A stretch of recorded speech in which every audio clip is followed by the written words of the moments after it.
Hmm. Hmm.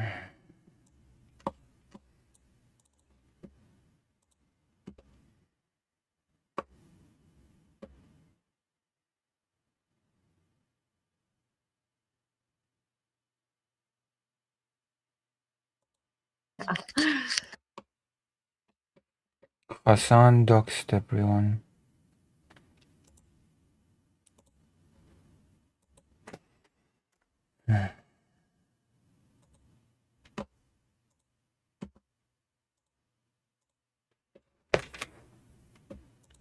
Is there any chance, Hello.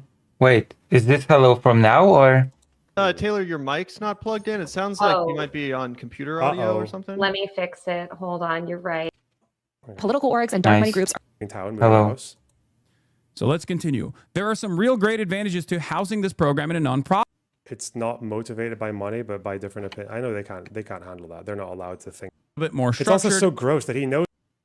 He's talking 6 and 9 this year. Damn. Wow. Okay. Yeah. 340,000 doors knocked, and that IRI years. This is the part here. Donations to pay my friend's pack. The guy used to be like, it's Destiny's personal chef. He also mentioned suing Hassan for defamation about this.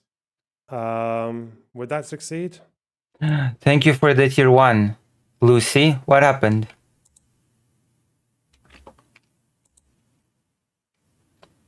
What happened? I could sue Hassan for defamation. He makes shit up all the time, and there will He does. defamation that to. This is all. Yeah. Ben Empanada. Maybe join that. Maybe.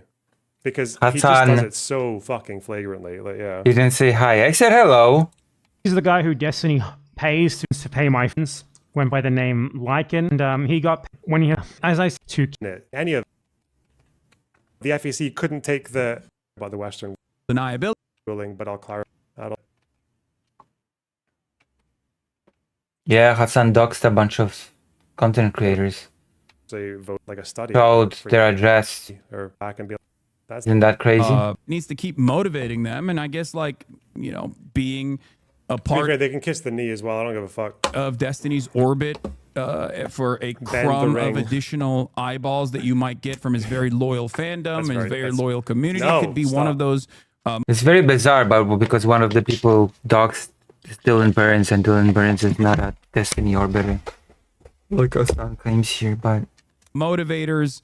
Another one is just like direct payments that you can get from this like fucking Destiny's Friends slush fund, and that's basically it. He's so quick to just absorb the catchphrases. He like creates these catchphrases on the fly and then just starts pushing them back, like the Trump fucking nicknames in real time. It's kind of impressive, actually. But it is true that there are a lot of people who do get genuinely captivated by whatever like weird hypnosis that he has over a bunch of content creators. Brianna Wu being one of them. Like she unironically learned everything about Israel Palestine after October 7, and then like slowly Does I fucking eat with another? I thought they were Palestinian verse at some point. He, something similar as well, but a little bit more it's structured. also so gross to defend themselves. Right? I don't know. Are up shit. Yeah. Here, I said before I sidestep to the other one, progressive.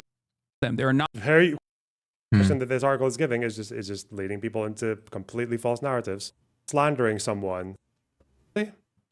Oh, it is off of weird. talking about their relations with Whatever. Chorus and who's paying. How is everybody tonight? How are you? Oh my god, Florida is ending all vaccine mandates, and then Destiny confesses to me everything live. What? He gave up. What the hell is this? Why are you sad? Pollen is stacked.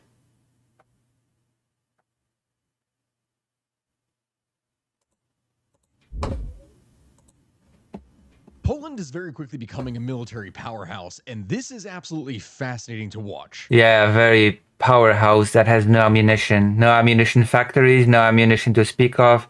And Polish generals said that Poland would fall against Russia under a week. Just saying. And that's Polish generals saying that, okay? Polish generals. Holy crap.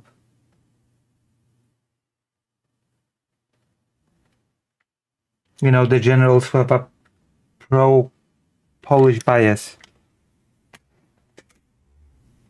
Technically speaking.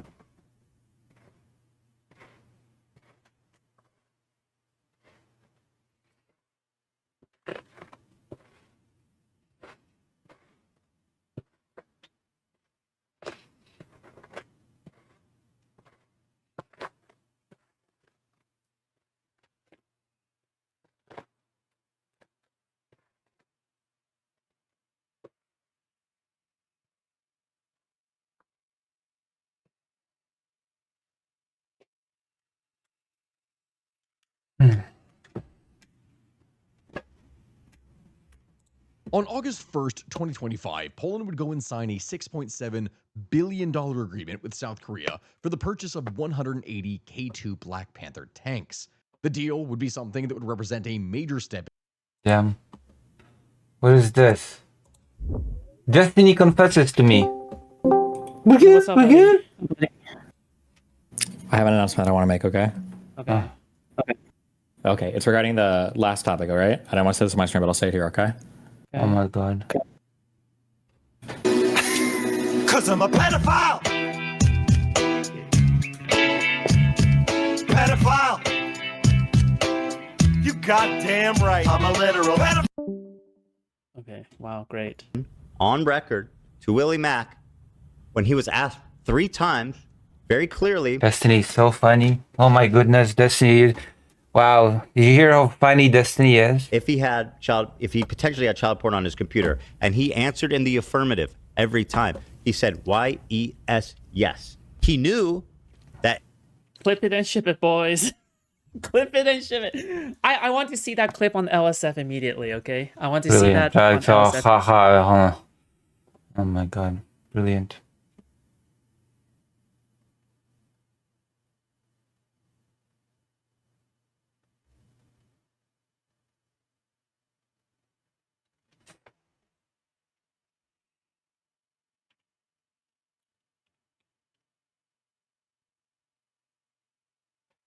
Wow, what a great bit. So true. Yeah, I know. Hello, Vladimir.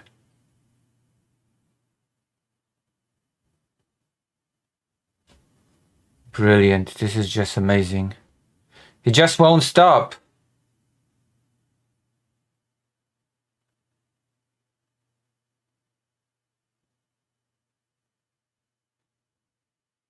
Wow.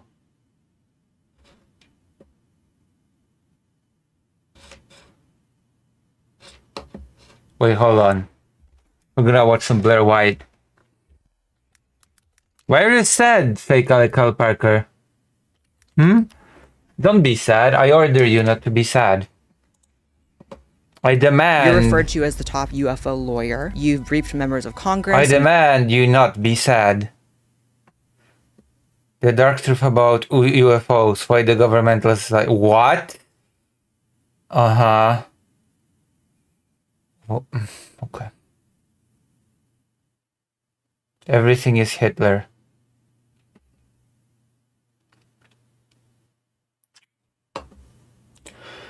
Some of y'all really just need to admit that you hate white people. Good genes are passed down. I will be the friend that's too woke because those Sydney Sweeney American Eagle ads are weird. Like, fascist weird. Yep, that got me too.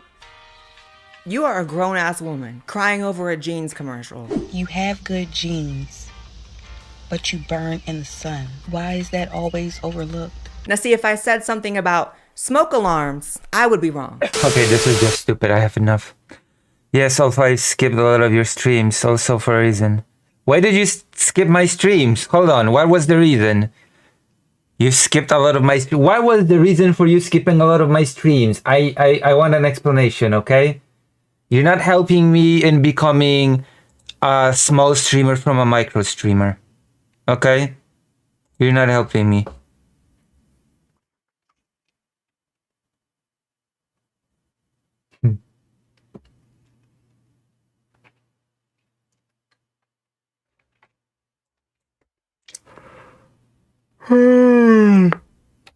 Sorry.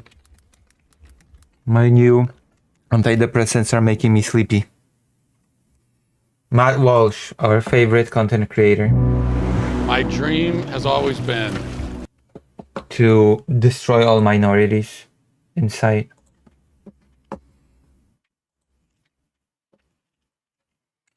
Democratic panic as Trump kills narco terrorists. Yeah. Nobody likes vegan. Why? That's not true.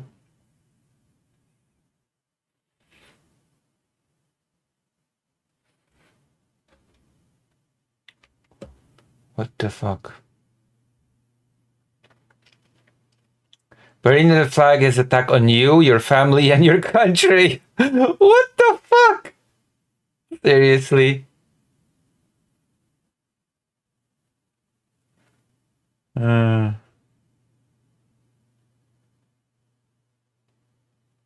Mhm.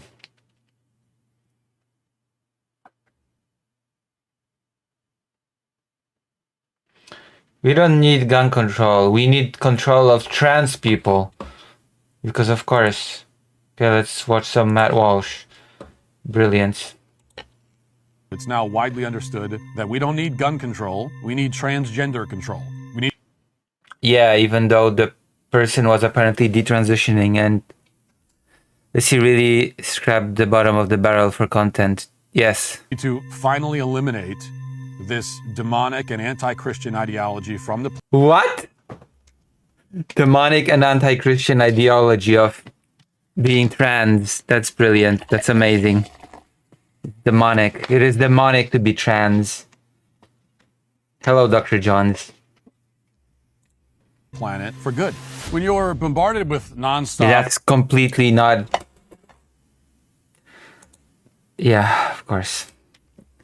Like listening to Destiny's Son on Alex Jones, for example. lies and propaganda. about a Wait, particular- Destiny's Son was on Alex... Link it. If that happened, you have to link it.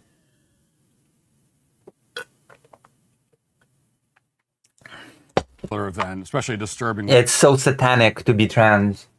one that involves the murder of children. It can be useful to take a step back and talk about something that no one else is talking about. If nothing else, Everybody's talking about it. What do you mean? That is... I love it when people are like, yeah, nobody's talking about this. Only me. Only I am talking about this. Only I. it can help you gain some context for what just took place. And to that end, let's briefly discuss Destiny's Son, the kid he refuses to talk to.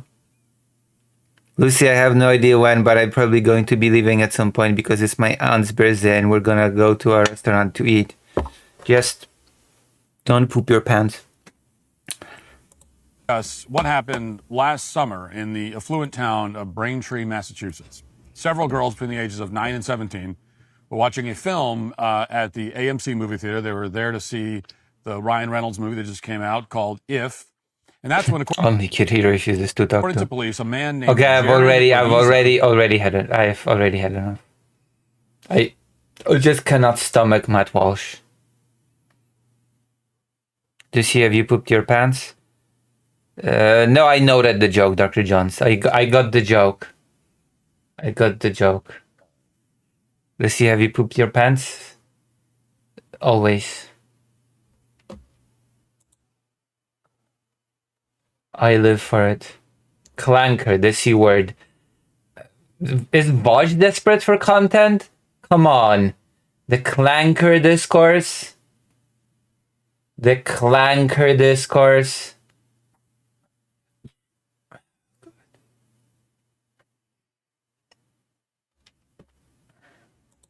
Who's live right now? Lonerbox is live with 718 viewers. We were supposed to have such an epic debate tonight. I prepared for you. They never tell you how they shit themselves when they die. I had such a... Dan Withers, debating MAGA cultists and talking about Epstein, episode 178. 1.4 thousand viewers.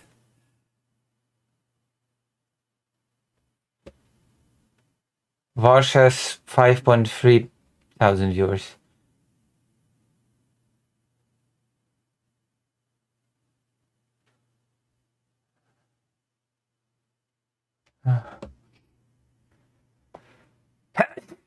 Oh, sorry. Hutch. Who is Hutch? Hassan doxes several creators. He does. Hassan did dox several creators. Dark money groups don't fund billionaires. Billionaires are rich. Billionaires. Still, of all, I feel like if you're here illegally, the chances of you going was a really by like a bunch of different packs. Don't ever. He doesn't give a fuck. Like he will say what.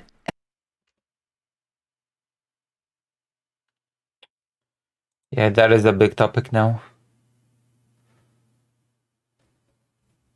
The doxing. Konstanty Gebert. The fall of Yugoslavia. The painful birth of nation states. Ooh, I will watch this later. This guy is a friend of my mom's. Dzień dobry, witam pana bardzo serdecznie. Dzień dobry. Dzisiaj chciałabym porozmawiać o Jugosławii, o jej skomplikowanej historii. Myślę, że ten temat... Friend of my mom's. He only kind of doxed him, right? Wait. Oh. No, he just showed his full address. He didn't kind of dox him. He doxed him. He absolutely doxed him. I just saw the Twitch chat. No. Counterpoints had an emergency. I'm not gonna do some weird bit saying that. No. He just had an emergency and couldn't.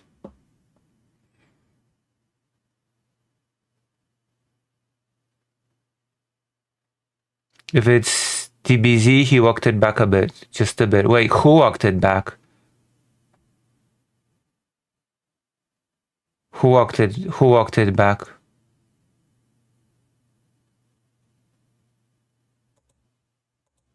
I mean, he walked it back, but Hassan did dox him.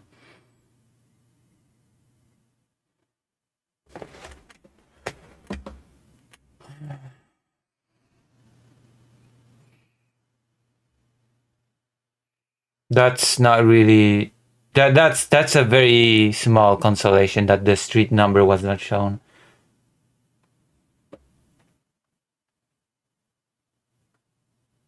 That's enough info to find someone's address, even if you don't have the exact number.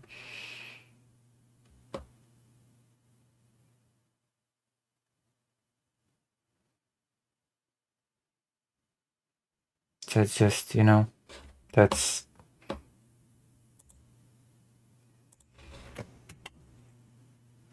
Pisco's Hour, 191. The Vanguard, 1.9 thousand viewers? Jesus Christ.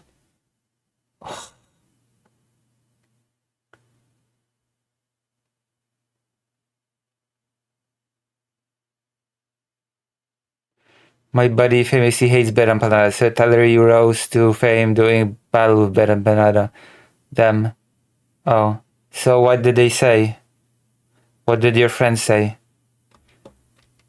I mean, I didn't rise to fame. I just got a lot of hate from his crazy viewers, but it didn't exactly make me famous. Yeah? Do they like me? That's nice. Actually, I don't know, Lucy, because I didn't listen to the whole thing. You sure you want to listen to the whole thing? Which whole thing? I've stopped listening to a few things just today. Can you just pick something already? I'm trying! Jesus Christ, Dr. Johns. Can't you just enjoy the ride? Can't you just... Oh my god, Coconut Island Citizen. It's been 10 years since you've been here. Oh my god. Hello, welcome.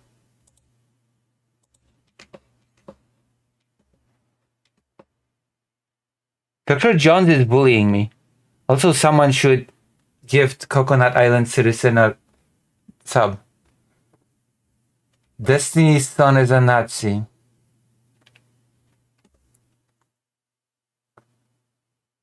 Three days ago. So did Destiny's Son go to Alex Jones?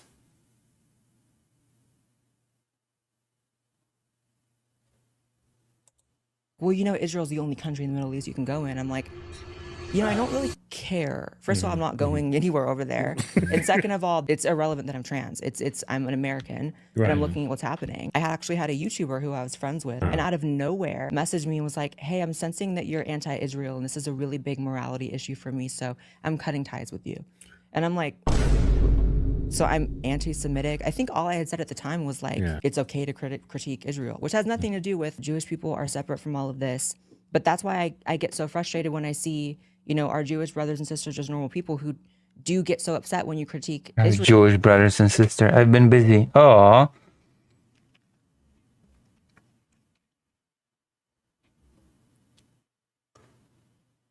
Yeah? Yeah, give me 7 minutes. Give me React content. Oh, okay. Let's begin then with some Alex Jones being based on 2 minutes. I wanna see the Destiny Son being on Destiny Son being on Alex Jones. I can watch that.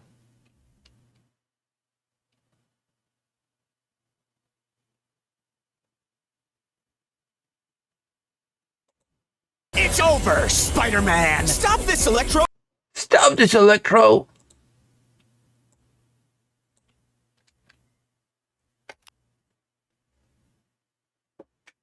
Let me just briefly explain Revenge of the Sith plot line, because at the time we wrote articles about it because the media said we don't understand this.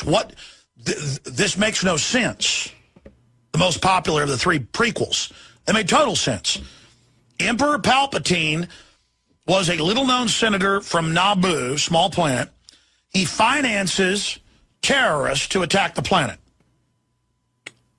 And then he plays victim and says that the pacifist republic isn't doing enough to help him with the terrorist invasion, the Trade Federation invasion. Terrorist invasion? Who even speak in Chinese accents. It's all geopolitical. And so, little aliens with Chinese accents. He then goes and complains and catapults himself in the crisis into the role of chancellor. Because, you know, he was the victim, but now he demanded something be done. He'd been a pacifist previously. Now he's chancellor. Episode 2 launches terror attacks all over the galaxy with groups he's secretly financing through his backers in the Trade Federation. He turns around double crosses in the end. Lord Vader killed Viceroy Gunray and everyone else in the... So basically, in the end, they knock out all of the people that backed him, which always happens. Nazi Germany, Soviet Russia, Maoist China, learn from history. Then in episode... so he uses that to build up the power of the empire in episode 2. And now he's got this big Imperial army, but it's not Imperial yet. But it's the stormtroopers, the outfits, the weapon systems to counter this outside threat run by Count Dooku, the Osama bin Laden guy that actually works for him, and they meet in secret. Now, in episode 3, he launches an attack on the Imperial capital himself. He launches an attack on New York. And then he gets captured, and then he sets up Count Dooku to get killed, and then he seduces to the dark side Anakin Skywalker to make him Darth Vader. And in the end, he then sets up, after he has the police state in place, he sets up the Jedi and says they're terrorists and has the anti-terror forces go in and wipe them out. And then he says he's launching a global intergalactic war to bring peace. That's... What? Oh my god.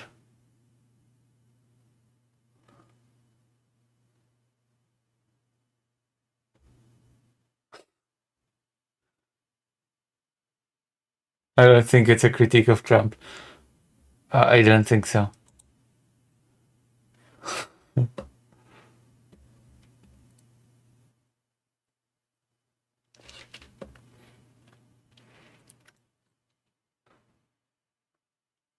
I want to see Destiny's Son on Alex Jones. Make it happen.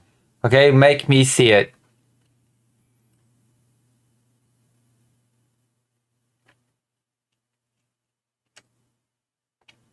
Ethan Klein as a race scientist.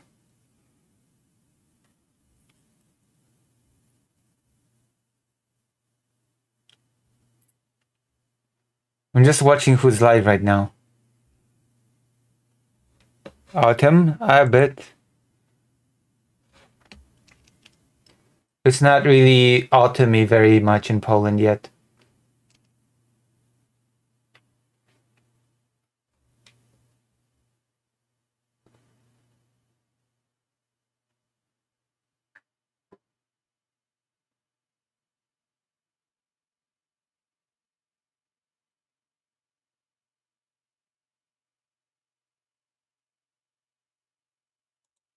We always hear about the one game that saved a developer, or how a new release was the final nail in the coffin of another. But can a company at the top of their game, after a string of successes, be felled by just a single flop? The Civilization series is well known for their terrible releases, or as we like to call it, the Civ cycle. The cycle is unique in that the games aren't necessarily released in the same state of other bad games with bugs or poorly received features, but are instead I'm actually not horrified with Civ 7 so far. I'm just done. I'm not a very demanding gamer. I'm convinced Civ Beyond Earth was good actually. We see allegedly Vampire the Masquerade Bloodlines 2 is actually genuinely supposed to come out this year. Interesting.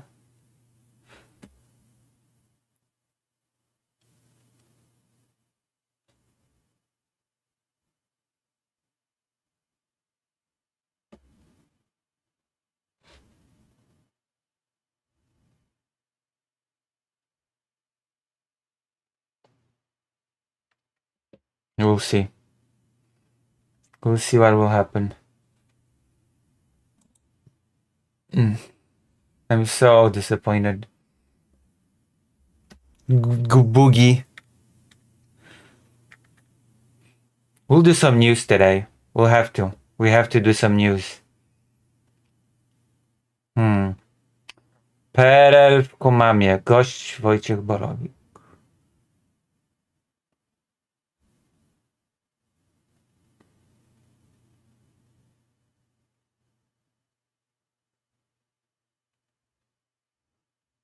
Welcome, fake Cal Parker.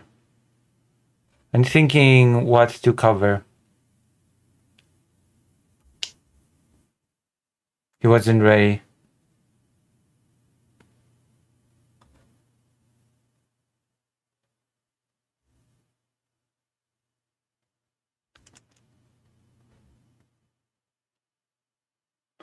Symphony of the Night. Nobody from my audience even knows what Castlevania Symphony of the Night is.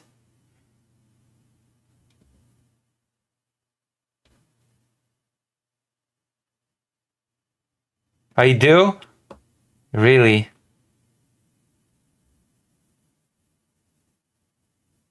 Yes. That is indeed the game where you play as Alucard. It's considered the best Castlevania game in the series. It was also supposed to be the last before a reboot, but that never happened.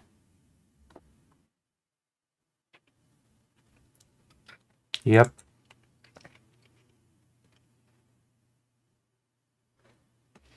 Wow. 10 JRPGs that flopped despite being amazing. If Xenogears is not going to be on this list, then it's a bad list, okay?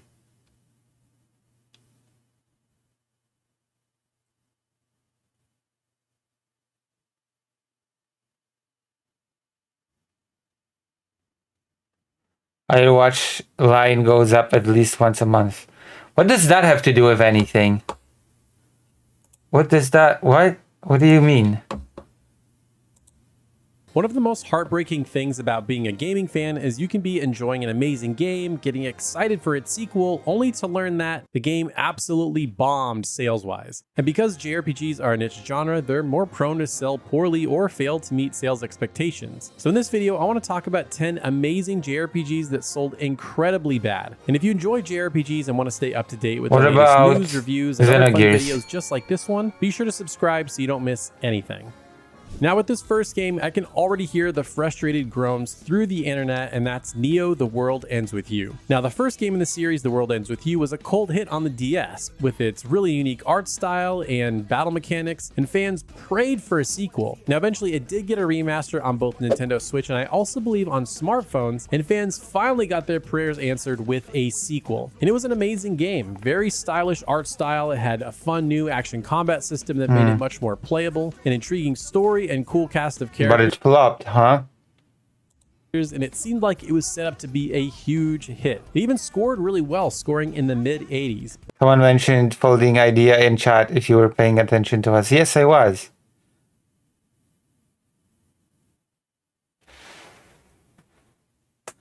Lucy, are you locking in? Because I am. You should all lock in, But okay? it bombed, selling less than 90. It bombed.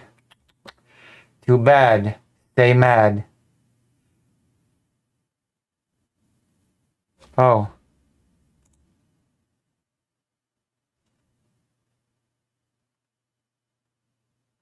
My line goes up.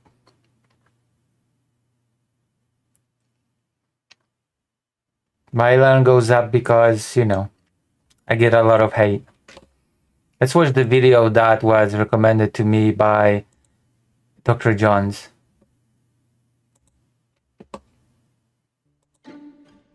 God. No, that's not what Dr. Johns recommended. Dr. Johns actually did not recommend me Mr. Arch Warhammer. Greetings! Been Warsaw's long-term goal of trying to transform the Polish armed forces into what one could arguably say is easily the most powerful land force in the entirety of Europe. Apart no ammo. But who cares, right? Who cares about the no ammo thing? Who cares about not having ammo?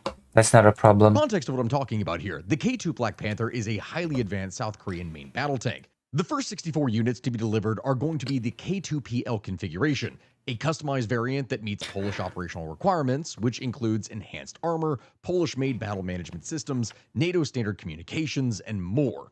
These features will make it one of the most modern tanks that is currently available, rivaling or even surpassing many Western counterparts in both mobility as well as firepower. And that really is not something you're seeing from a lot of places. Also, I'm still gathering money for that microphone, just so you know. My throne is still open for the microphone. Just saying, just saying, just saying, just saying, just saying. An agreement is the second major contract for K2s from Poland, following the initial order of 180 units in 2022 I'm so under sleepy. the previous Law and Justice government, the PIS, which, just as a heads up on this, my friends, obviously you can tell this episode is about Poland. I will be saying a lot of Polish names over the course of this, and you are practically guaranteed. I'm gonna be mocking this, okay? I'm gonna be mocking the bad pronunciation of the Polish names. I'm already gonna tell you right now, okay? I'm gonna harshly judge, and I'm gonna give you the correct pronunciations. To hear a lot of them being pronounced wrong. I say practice. No, that's, you're 100% guaranteed to hear a lot of them wrong coming from me. I'm sorry. I'm preemptively apologizing right now. Wow, okay. That won't save you from my harsh judgment. Under the agreement, Warsaw can procure up to 1,000. Then you should have napped like you said you were. No, I have to stream. I have a duty to my audience. What do you mean? I have a duty. Plus, I have to take that medication every single day, so I'll be sleepy every single day. K2 tanks.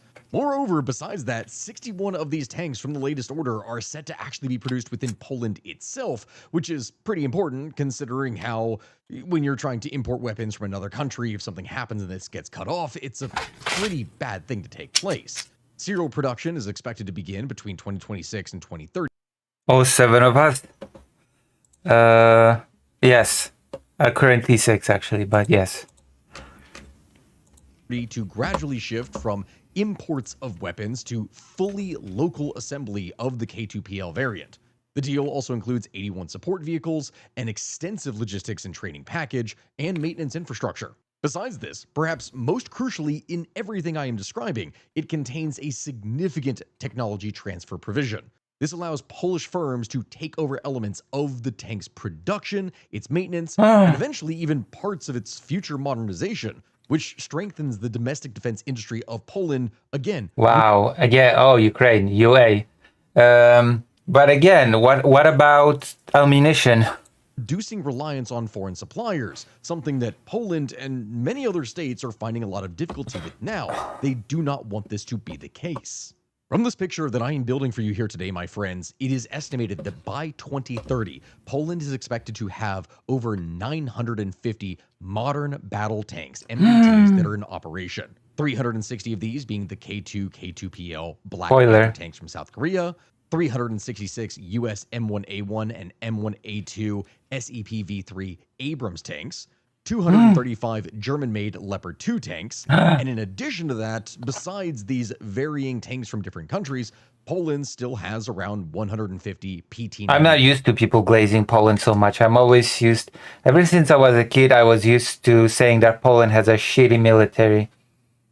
Weak ass shitty military. It's mostly about how Poland gotten fucked by literally everyone over whole history. So don't stream then if you're sleepy. Also, that Destiny's Son thing is above the chat. Where is the Destiny thing?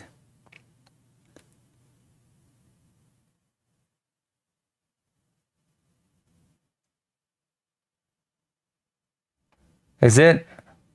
Okay, wait. I want to see the Destiny thing.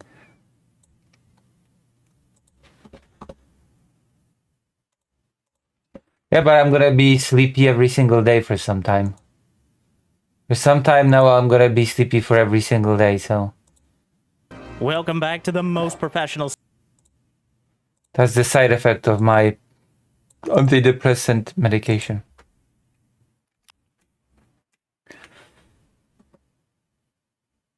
A lot of you guys probably aware of who Destiny is. Wait, what's his name? It's Destiny Stephen Kenneth Bennell III or something. The second. He goes by Destiny. This is him on the left. Well, his Stephen Bennell the second. Even I know that. Even I know that Destiny is the second Bennell.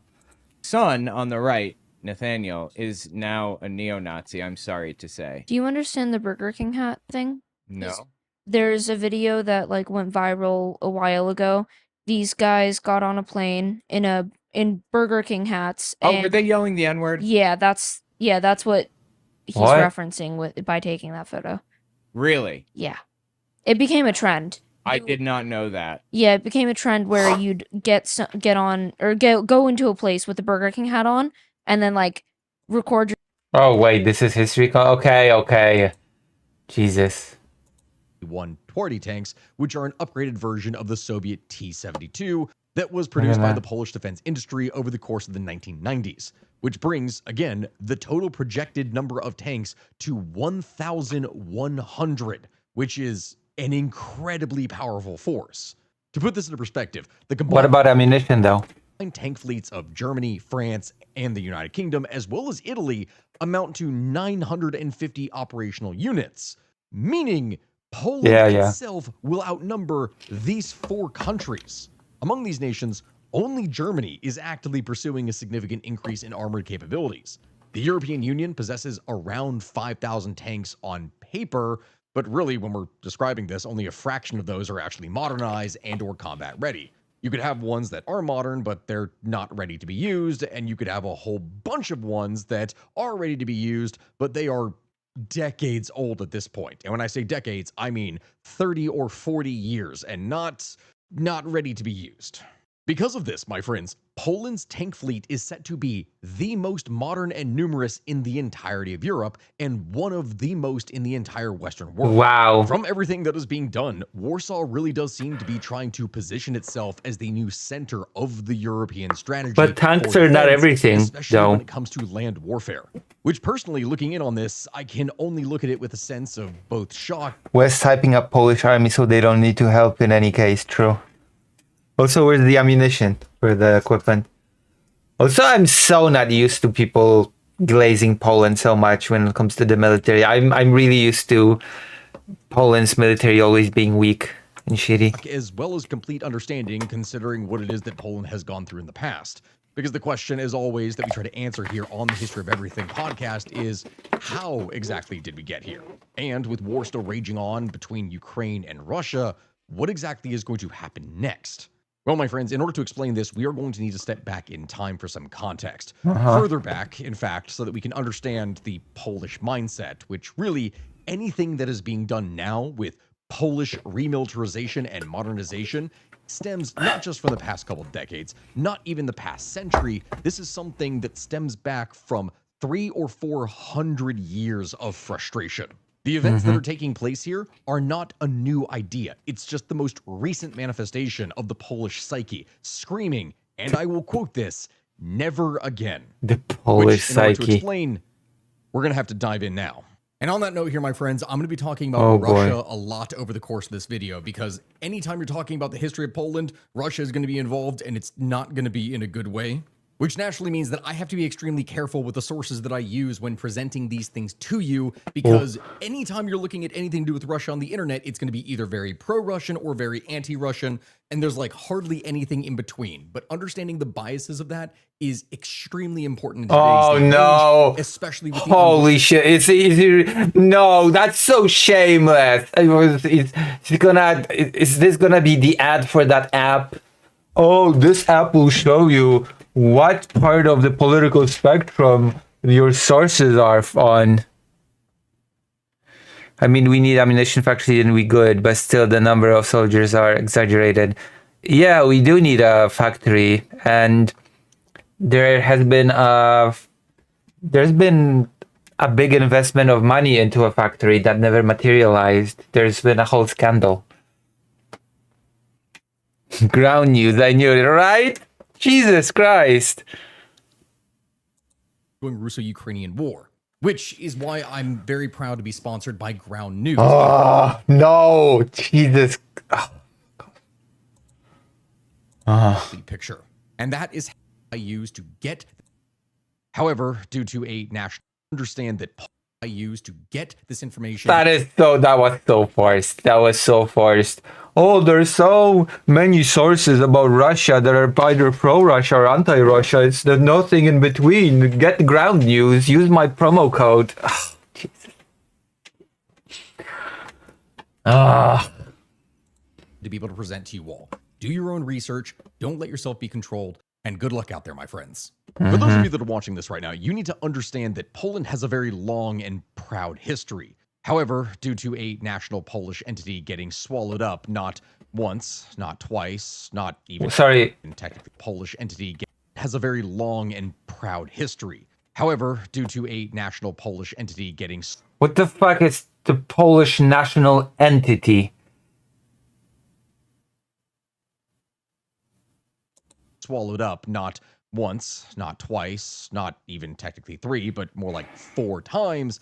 This Polish national and this is for a channel called History of Everything podcast. The historical illiteracy at display with this sentence is just enormous. Has led to the development of a fiercely independent national identity that strives to preserve Poland as an idea at all costs. Again, this is extremely important to understand. As a concept, Poland has existed since around the 10th century, rising first from a duchy to a kingdom and then gradually expanding its influence around the region. The real power surge for Poland, though, would not take place until the late 1300s, and then the early 1500s when the Polish crown would officially unite with the Grand Duchy of Lithuania to create what was then the second biggest state in Europe, really only lagging behind Russia, which at that point wasn't Russia yet, it was just Muscovy, but we don't need to go into all that detail necessarily. Again, I am not going to go into extensive details on this because actually I did just do a full podcast episode on Poland and the rise and fall of it, as Poland, huh? well as what ends up happening after it again to see it rise from the ashes, which definitely you should go check out on Spotify or Apple or on Patreon where I posted all of this. But needless to say, for centuries, Poland was one of the most powerful states in all of Europe. Well, the Polish-Lithuanian Commonwealth. Fragile, but I did explain that part here on the podcast. Anyway, Poland was not going to last, and it would be destroyed for the first time in the 18th century. The Commonwealth would suffer from decades, if not centuries, of internal power struggles, with the nobility, called the Szlachta, which, again, Polish names, I'm going to screw things up, they wielded significant influence, oftentimes at the detriment of the state. The Liberal Constitution of 1791, which was actually one of the first modern constitutions in Europe, would attempt to address these issues, but it was way too late by this point to be able to stop the partitions. In 1772, 1792, and 1795, Russia would attempt of 1791, which was actually one of the first modern constitutions in Europe, would attempt to address these issues, but it was way too late by this point to be able to stop the partitions. In 1772, 1792, and 1795, Russia, Prussia, and Austria would divide Poland among themselves, The Polish-Lithuanian Commonwealth. erasing it from the map through a series of deals. With that, Poland was gone and would not be seen again for well over 100 years. Which is important to mention. I have to go this far back because, again, one needs to understand the fierce independence mindset of the Polish people. Throughout the 19th century, there were numerous uprisings. What about the Lithuanians, the Belarusians, the Ukrainians? Against the Russians, the Prussians, and the Austrians, such as the November Uprising from 1830 to 1831, the January Uprising from 1863 to 1864. And these uprisings, though ultimately unsuccessful, would keep the idea of Polish independence alive. And the Actually, the January uprising almost killed it, but, you know. spirit is something that the Poles would rally around for generation after generation. No matter how many rebellions failed, there were always going to be more Poles that would try to free Poland. Fast forward a bit of time, and World War I was going to change everything. In the aftermath, Germany, Austria-Hungary, and Russia were all destroyed. And out of the ashes of these states would rise a new, independent Poland. The Treaty of Versailles would recognize Poland as a sovereign state, and Józef Piłsudski would become the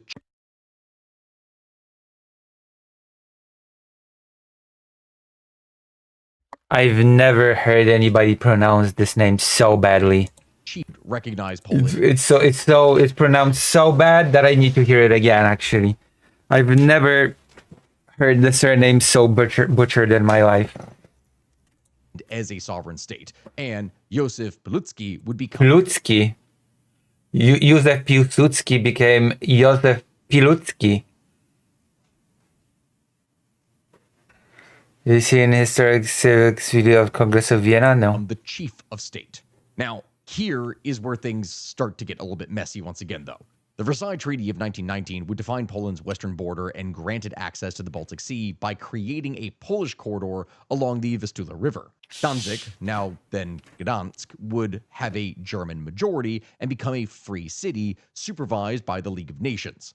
The League of Nations would propose an eastern ethnic frontier known as the Curzon Line, but Poland didn't really want this. Instead, they attempted to secure their 1772 boundaries with Russia, which led to war with the Soviet Union in 1920, result of which...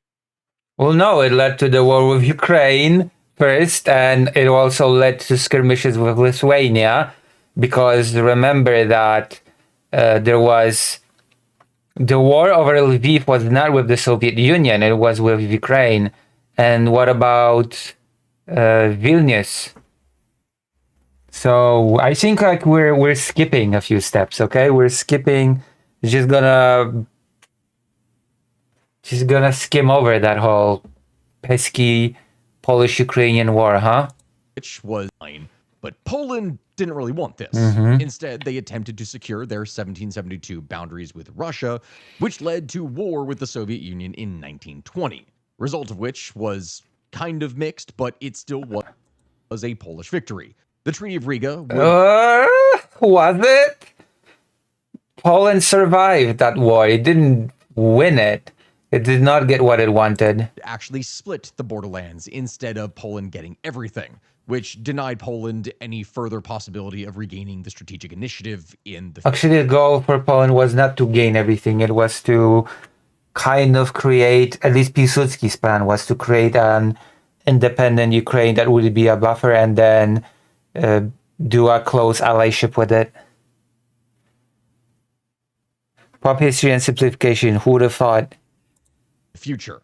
Now, although they were defeated, the Bolsheviks in Russia were able to then, with time, use their superior numbers as well as resources to gradually outpace Poland rapidly after 1921. Yeah, that's not exactly what. That's not what happened. Who cares? I'm actually very pro-glazing Poland. Well, thank you. Me when I post Lucy Rage bait in the giggle court.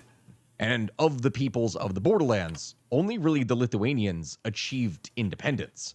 The Ukrainians and the Belarusians were divided between Poland and Soviet Russia. Still, the eastern border was well to the east of the Curzon line, so it was a victory for the Poles, but it was one that Poland was not going to be able to capitalize on over the next 20 years, until once again, as we all know from World War II, it disappeared from the map again. Yeah, I will say this, Poland's position has historically not exactly been an enviable one. Their position was stuck between the Soviet Union and Nazi Germany, meaning in order to survive, they had to for years play a diplomacy game with their life on the line. Not an easy position. Steps would be taken to preserve said life, but ultimately diplomacy as we know. Hey, Lucy Goosey. Hello. Stepan Kobyla. Oh my god, Stepan Kobylash. It's been like... You haven't been here in 10 years as well. All the OG viewers are coming back. You're all coming back to the fold to support me in my growth towards being a small streamer instead of being a micro streamer. Thank you. Thank you very much. Oh yeah, it has. I've been counting the days, the months, the years. I have been counting it all. Please consider joining the page while you're here. I'm gonna link it.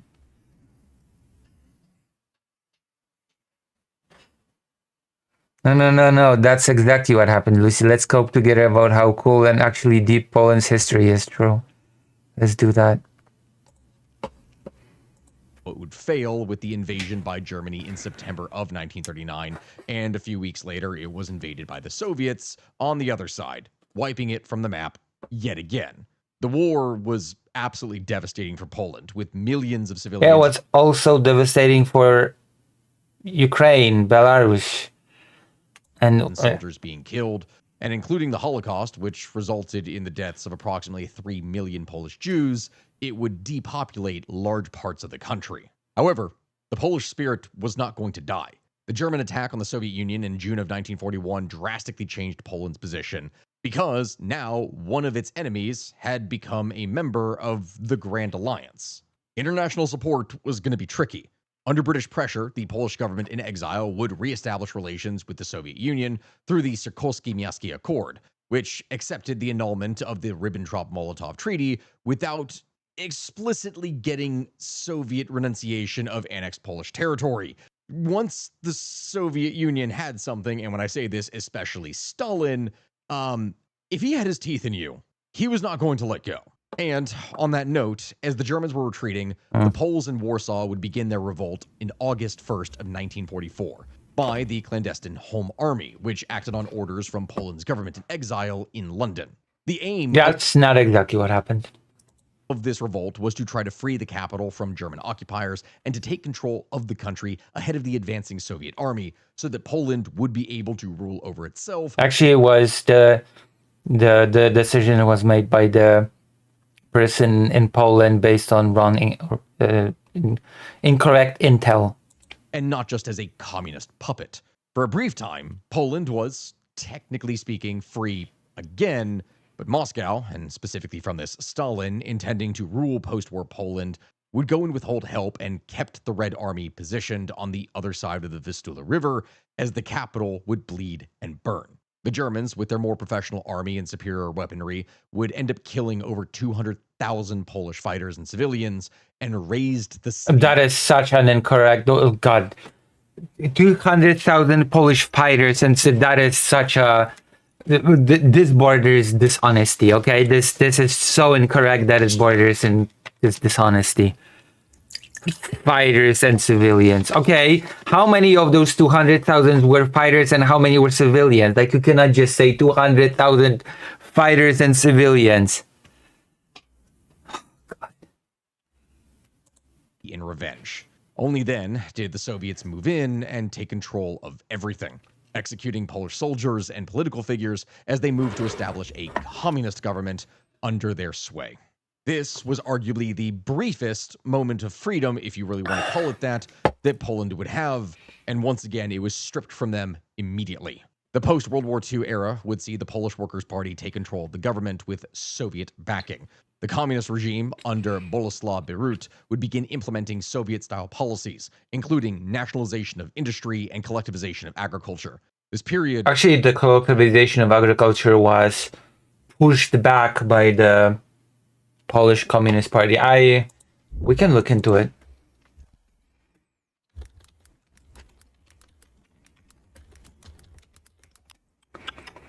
We can actually look into that.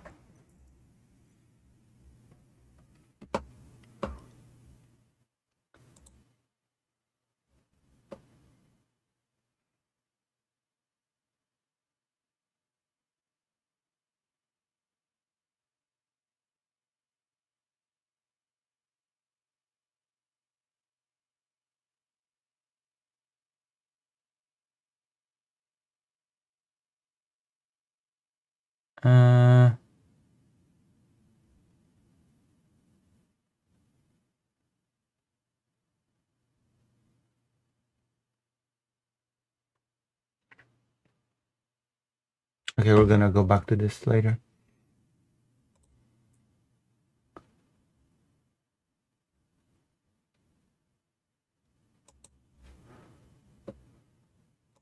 would see widespread purges, arrests, and executions of political opponents. As someone who's from England, technically we'd have been lost if it wasn't for the Pole pilots defending us. That is true. Also, hello, Rez. Welcome. Join, if you want to repay us, Polish people, join the page lucyhaza.org/live and consider donating or subscribing so that I can go to Ukraine and do more journalist work. How's that? Support your favorite streamer, which at this point, it's hopefully me. And There suspected you go. enemies of the state. Besides the social chaos, this plan also led to significant economic hardships as well as shortages. Fast forward a little bit of time then, and in 1956, a wave of protests and strikes, known as the Polish October, would lead to the ousting of Bierut and the return of Władysław Gomułka as the leader of Poland's United Władysław Party, Gomułka. or PZPR. Gomułka would introduce reforms aimed at de-Stalinization and liberalization, including the new... Hello, I'm just here to watch. Oh, I have to prepare some trash fire for you. If you're here to watch a trash fire, then it is my duty. It is my duty to prepare a trash fire for you. Unless you have something in mind. If you have a trash fire in mind, then I will watch and react to it for you. Yeah, duty.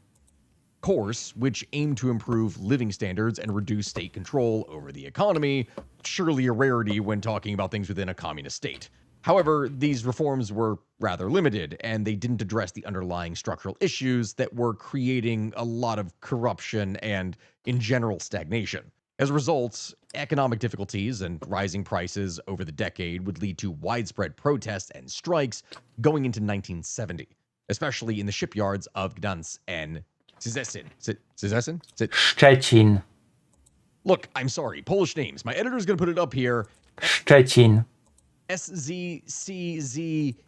Szczecin. For fuck's sake.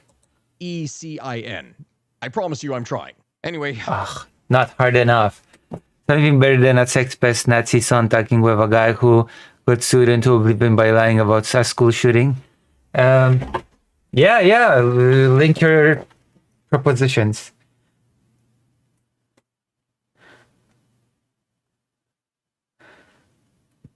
For trash fire. Well, link something and I'll react.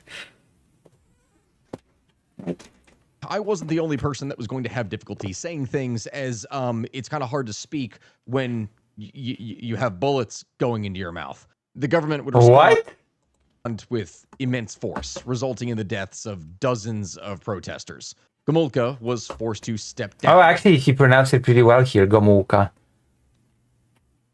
and the deaths of dozens of protesters.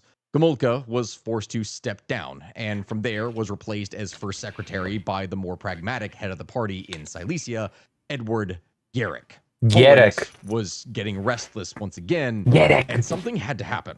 The Gierek decade, which is from 1970 to 1980, began with a number of attempts to try and modernize the country's economy. It truly was an ambitious effort. They wanted to really raise living Well, this will be YouTube's premier Polish translator. True. standards and improve. Listen, I've done some translation for US YouTubers to Polish. Gierek, Słodki, Gierek. That's a good one. And we already linked something. Yeah, but that's not a trash fire, okay? Prove support from the people, exploiting the softening I of translated some documentaries to Polish. relations between the East and West, the détente period. He attracted large foreign loans and investments. Initially successful, this would result in some developments, but things turned rather sour quickly as the world oil crisis would drastically increase the expense of things, and mismanagement of the economy produced huge budget deficits, which Gierek would try to cover through increased borrowing, but it didn't work. The policy of consumerism would fail to strengthen the system, and the new price increases in 1976 led to workers' riots in Ursus and Radom, which once again had to be brutally suppressed. Fast forward a little bit of time then, and in August of 1980, strikes in the Gdansk shipyard would lead to the formation of the Solidarity Trade Union, led by a guy called Lech Walesa. Lech Wałęsa. What the fuck is Lech? Lech. Oh, for fuck's sake. I've never heard anybody butcher those names so hard. Lech. Government was the Solidarity Trade Union, led by a guy called Lech Walesa. Lech Walesa. You're not trying. You're lying. Okay, that's a lie. You're not trying. Government was then forced to sign the Gdansk Agreement, which granted workers significant concessions and recognized Solidarity as a legal trade union. And you need to understand how crazy this is. This was unprecedented. This was a working class revolution directed against a socialist state, which really was an example to other peoples of the Soviet bloc, and one of the key... Yeah, but it was also a pre-socialist movement in itself. That is worth understanding, that there was a lot of actual socialist influence within Solidarity. Signs that things were not really looking so good in the Soviet sphere. Polish desires for freedom simply could not be contained, or at least not for long, because, oh boy, were the communists going to try. Oh boy. Facing growing unrest and economic difficulties, General Wojciech Jaruzelski would go and impose martial law in December of 1981.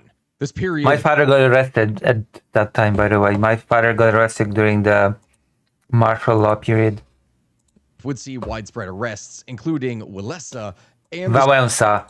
Suppression of the Solidarity movement through martial law. Martial law would effectively break Solidarity by paralyzing the country and imprisoning virtually all of the movement's leadership, Walesa included. It did not, however... Damn.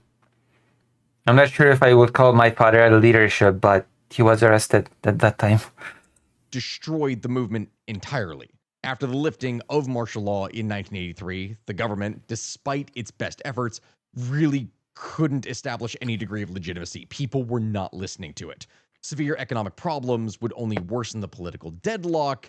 And so, in 1985, when Mikhail Gorbachev would come to power as leader of the Soviet Union, his policies of reform, glasnost and perestroika, would start a process that eventually led to the collapse of communism in Eastern Europe and the disintegration of the USSR as a whole.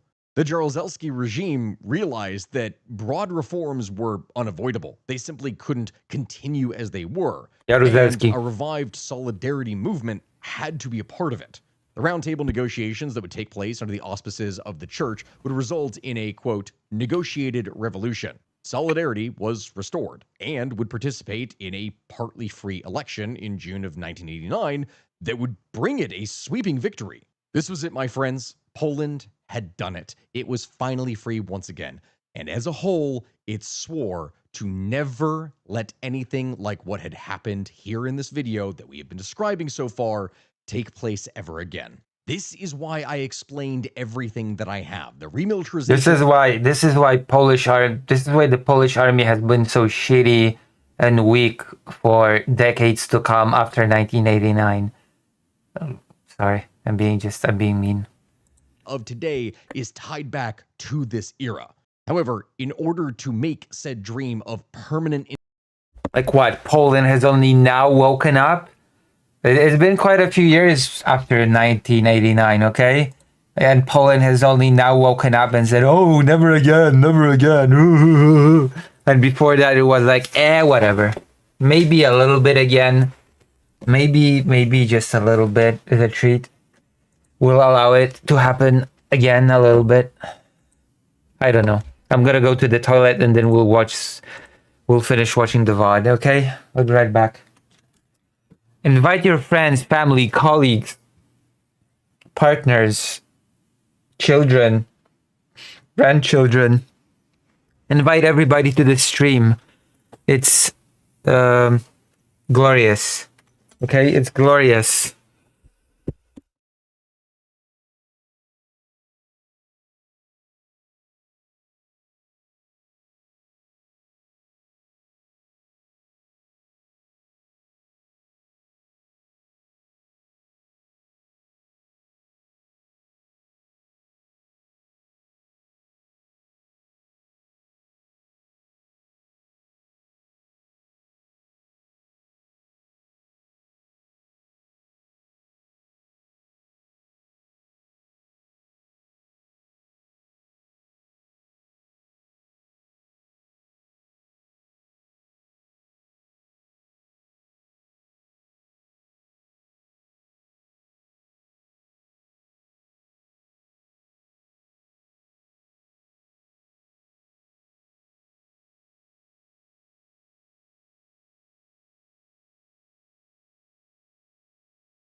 I don't have any of those to invite, Lucy. That's a lie. You just don't want to. You just don't. And you're ashamed of me. You're ashamed of me. You're ashamed of your favorite streamer. Oh, I cannot believe this. Why are you ashamed of Lucy Haza? Independence be possible, Poland was going to have to fix itself. Centuries of occupation Fix itself. and exploitation are not exactly conducive to a strong economy. And as such, Poland would implement shock therapy economic reforms under the leadership of Finance Minister Leszek Balcerowicz. These Leszek Balcerowicz. Jesus Christ. reforms included price liberalization, privatization, fiscal I austerity. want to listen to this again. These reforms reforms under the leadership of Finance Minister Actually, the shock therapy in Poland went quite better than in many other places. So Leszek Balcerowicz. These reforms included price liberalization, privatization, fiscal austerity, which, yeah, in the beginning initially did lead to quite a bit of economic hardship, but it laid the foundation for long-term growth as Poland's economy was going to be able to finally fix itself. As for diplomacy, then, that is where things once again get a little bit interesting because it's... I actually remember when I was little, my father kept saying that the Polish economy is on its head and that it's their job to flip it back. I remember. That's one of the things that I remember vividly from my childhood. The Polish economy is on its head and we need to flip it back. The Polish economy is on its head and we need to flip it back.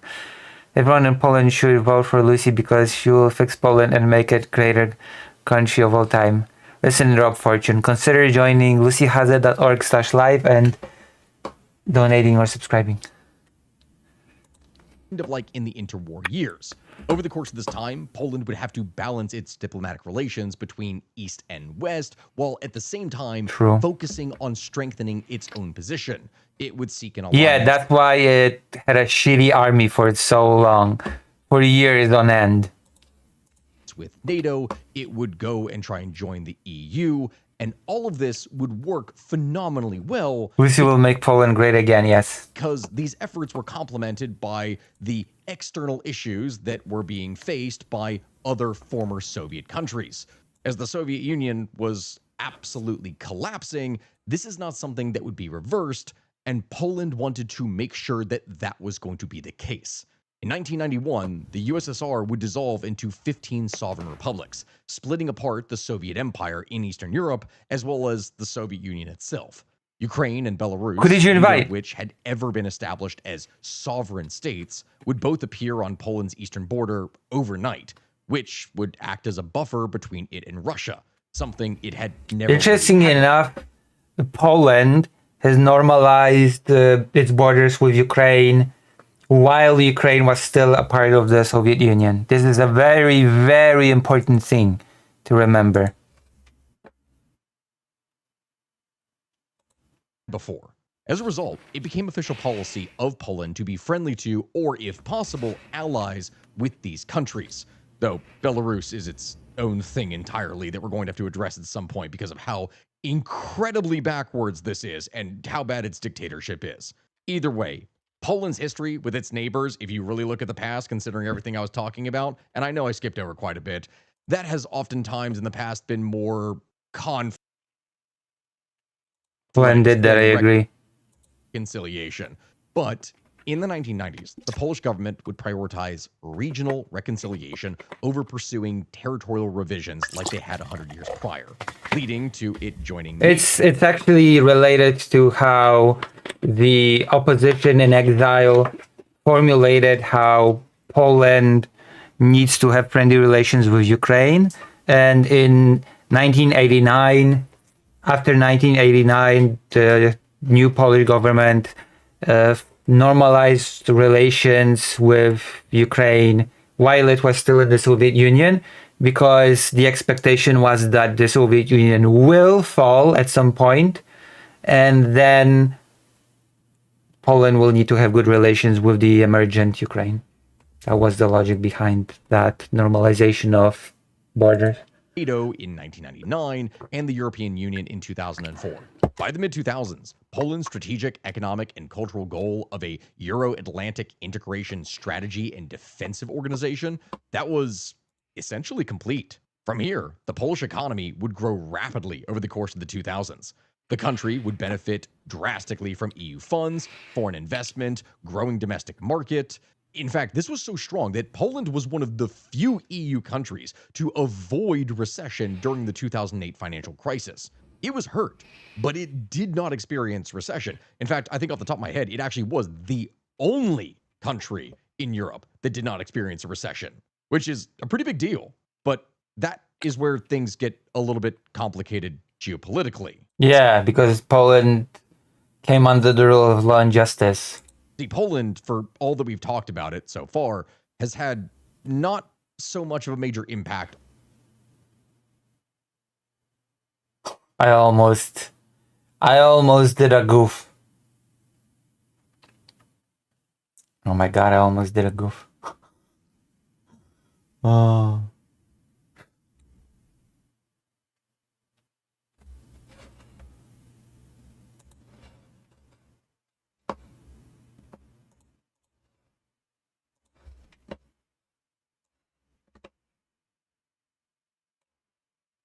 I'm gonna keep this for later.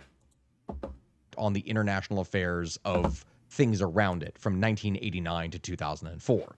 This is both because it was recovering from the economic damage of the communist period, which was certainly rough, and because it was preoccupied with Euro-Atlantic integration. It didn't really want to focus on the countries to its east. It didn't really matter. It didn't have to do as much with Ukraine or Belarus or others.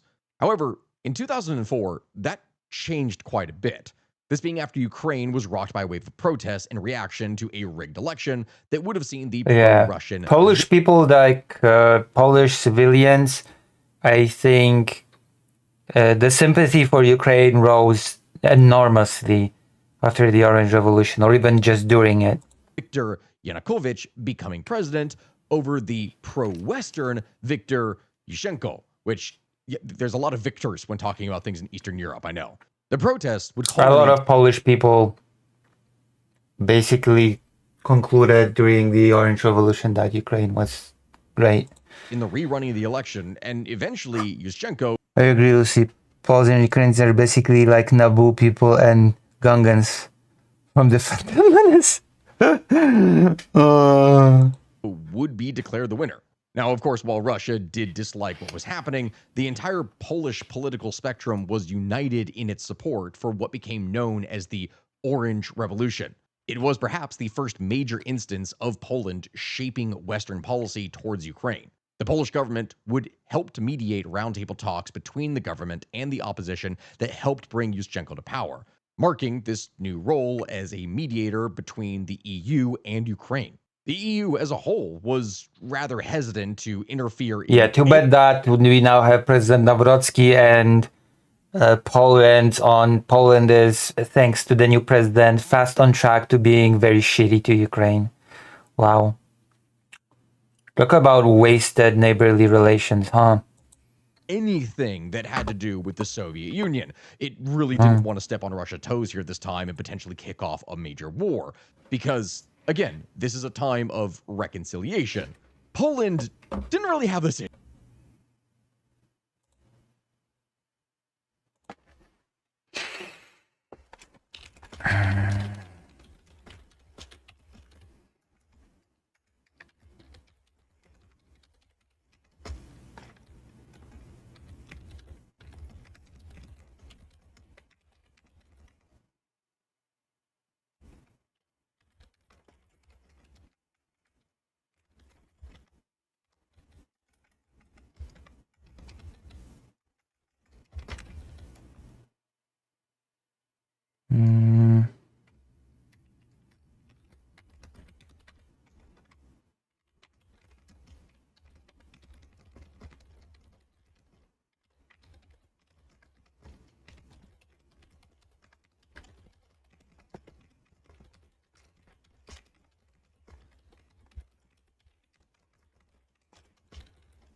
issue. It's never really had an issue with potentially pissing off Russia. It is happy to do so. In 2008, Sorry, what? It's never really had an issue. Poland didn't really have this Yeah, issue. Poland really wasting all that. Fuck me. I'm getting pissed now.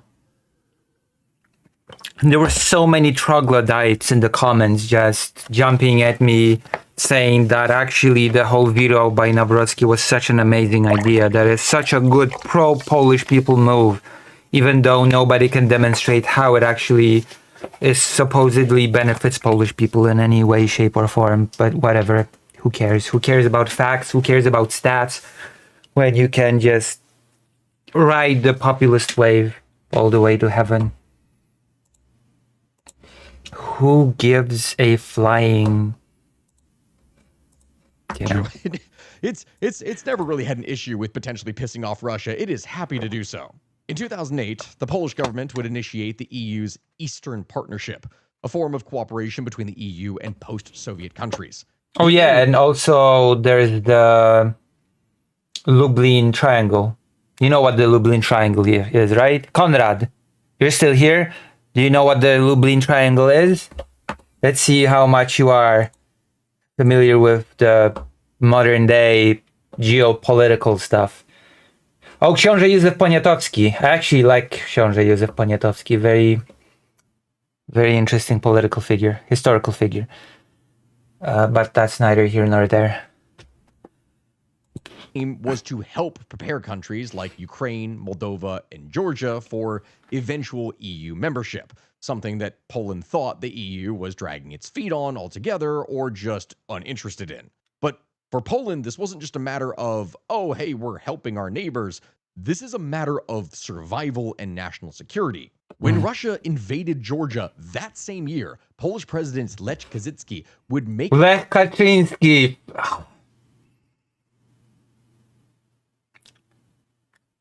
a trip invaded Georgia. This is that same year, Polish President Lech Kaczyński. Lech Kaczyński. I cannot. I just cannot. Lech Kaczyński. What? Lech Kaczyński.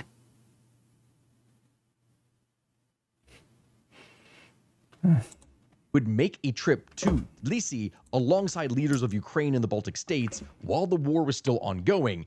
And in the main square, he would give a speech now famous in Poland in which he warned, and I quote, "Today, Georgia, tomorrow, Ukraine, the day after tomorrow, Baltic states, and later perhaps, the time will come for my country, Poland." Jesus, prophetic.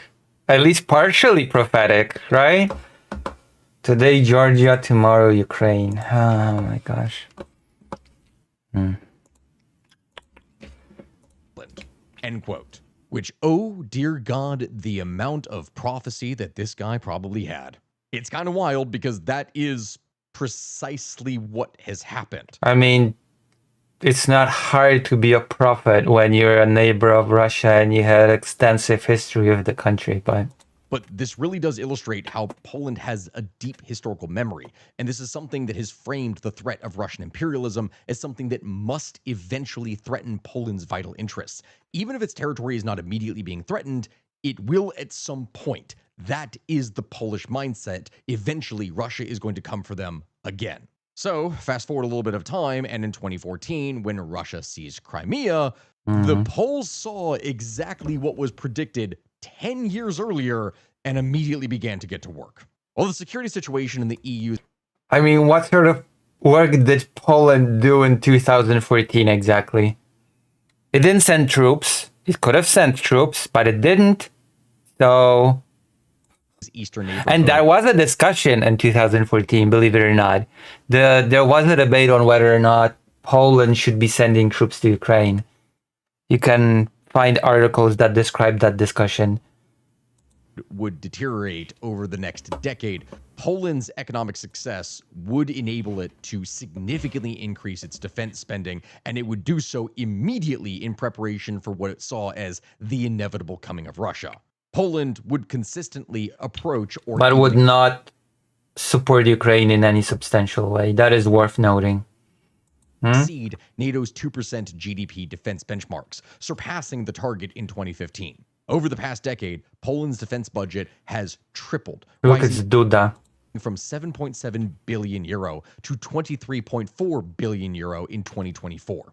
Its defense spending would then reach 4.12%, which made it the heaviest spender on defense in the entirety of NATO in relation to its GDP, and that is truly wild. Yes, a country with a smaller GDP can spend a much larger percentage of it and it not really mean much. But considering how much economic growth Poland has been experiencing over the past decades, it's still a lot. And at the core of Poland's defense strategy is an ambitious military modernization program. Since that point in 2014, after the invasion of Crimea, Poland has more than doubled its armed forces, from 99,000 to 216,000 in 2024. surpassing even Germany's projected military size Wow. of 185,000. in My goodness. 2024. This expansion Poland. includes the establishment of the Territorial Defense Forces. Poland is so cool. Poland is the best. Too bad it did not support its neighbor in 2014 when it counted. Reserve force designed to bolster homeland defense. The 2022 Homeland Defense Act would then aim to further expand Poland's military to 300,000 personnel by 2035, making it the EU's largest land force. We talked about tanks in the beginning. This is in just raw number of people as well as modern. That's cool. Although I'm hearing reports in Poland that Polish drone technology is actually significantly lacking, which, considering how modern warfare is done, is not a good sign. It is not a good sign that Polish drones are shit. Okay, that's that could kind of hamper, that could put a damper on Poland's plan to be a significant military if it cannot get its drone game together. Forces, Poland is trying to be number one in just about everything. Well, no, I just said that Polish drones are shit. So it's not exactly trying to be number one in everything. It's definitely not number one in drones. Because of this, it has made substantial investments in military hardware. This effort includes acquiring Leopard 2 tanks, F-16 jets, the Patriot missile system. Besides this, you have Abrams main battle tanks from the US, K2 tanks, and the FA-50 fighter jets from South Korea. And significantly, Poland was the second country in the world after the US to acquire the Patriot Advanced Capability 3 or PAC-3 missile defense system. This system marks a major upgrade from the earlier Patriot versions, with improved range and precision, as well as the ability to intercept ballistic missiles, cruise missiles, But no drones. No mention of drones. and aircraft with hit-to-kill technology. The PAC-3's advanced radar and tracking capabilities also allow it to engage multiple targets simultaneously, providing Poland with state-of-the-art air defense, which, I mean, I'll be honest, after everything that happens in Ukraine, I don't know if that will actually end up being useful because Russia's Air Force might be just gone by that point. Either way, these purchases... Lol. Where is your Polish national pride, Lucy? Good one. Good one. Good one, Vladimir. That's nice.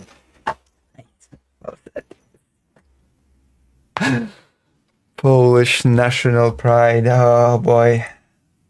I'm such a nationalist. Purchases just aid Poland's domestic production of their own armored personnel carriers and artillery, including the very versatile Rosomak. Also, no ammo. I'm just gonna. I know I sound like an asshole, but no ammo. What do all those systems are worth jack if there's no ammo to it? Okay, there's no ammo for it, and Poland does not have any ammunition factories, so. Again, there was a projection by a Polish general that against Russia, thanks to a lack of ammo, Poland would be able to defend itself for a week or something at most. Self-propelled howitzers and the new Borsuk infantry fighting vehicle, which is Borsuk. designed to replace the much older Soviet-era BMPs and more, which Russia is still trying to utilize. And we've seen a lot of those. Since Russia's full-scale invasion of Ukraine in February of 2022, Poland has been steadily accelerating its rearmament strategy. In 2025, the budget is expected to rise to 4.7%. Moreover, Defense Minister Ladislaw Kosiniak-Kamysy has committed to reaching... What? Okay, come on. Come on, that's not even in the ballpark. That's not even close. Over Defense budget is Ladislaw Kosiniak-Kamysy. Kosiniak-Kamysz. What was that? 0.7%. Moreover, Defense Minister Ladislaw Kosiniak-Kamysy. Knisi? How does Kamysz become Knisi? How does that happen? How does a Kamysz become a Knisi? To reaching 5% of GDP being spent on defense by 2026, a level unmatched among any other of the alliance members. In 2024 alone, the Ministry of National Defense would sign over 130 contracts with the combined value. Well, send troops to Ukraine to show the prowess of the powerful Polish army, okay? Bolster to Ukrainian warriors' power. If Poland's military is so cool, if Poland's military is so powerful, if Poland's becoming a superpower, then it should not have any problems supporting Ukraine on the ground. There you go. That's my extreme mistake. Of 35.2 billion euro. Oh wow, that is so expressive. That's so impressive. I'm so impressed.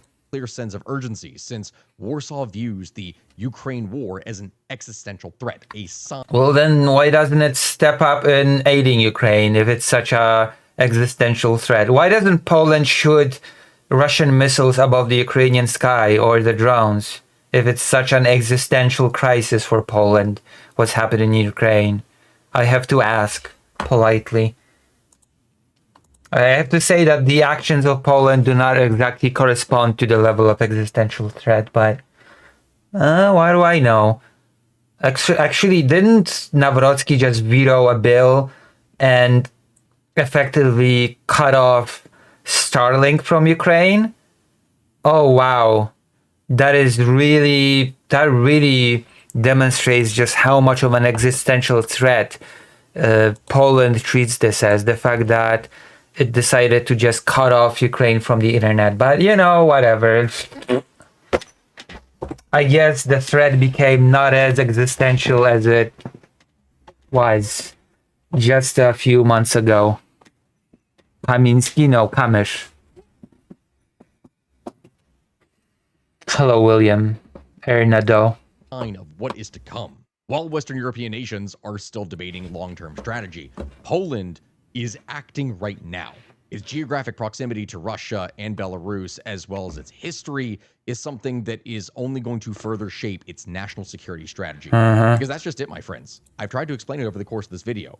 The perception of Russia as a security threat is anchored in the collective memory of the Polish people. It is a memory. Well, I guess not enough, since Poland has already started through Nawrocki its little weird moves that are pretty that the Kremlin has praised and has harmed Ukraine. So collective memory not as strong as we could assume.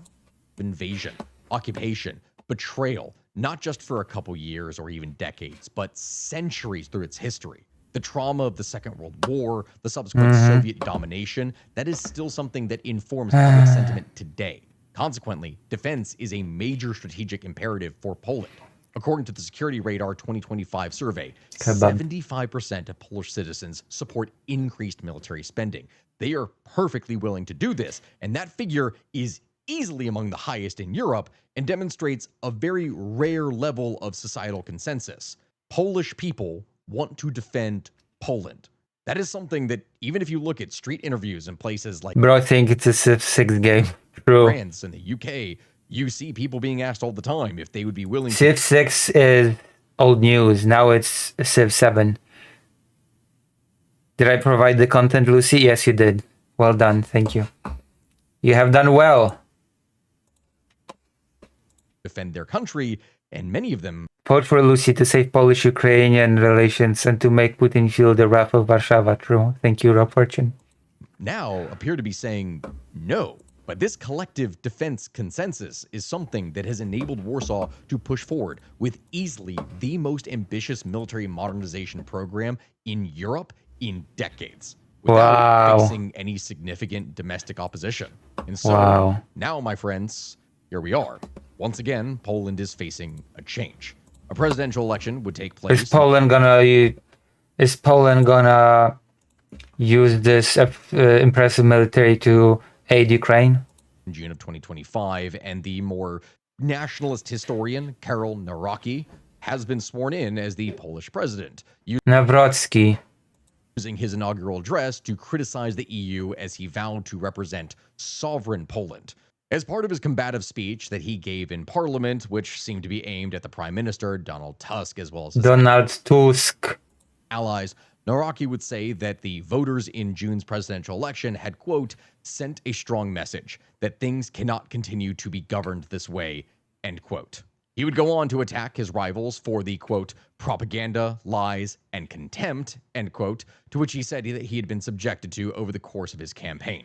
In regards to policy, he said that he opposed illegal migration and joining the euro, and that he wanted a sovereign Poland that is in the European Union, but is and will remain Poland, end quote.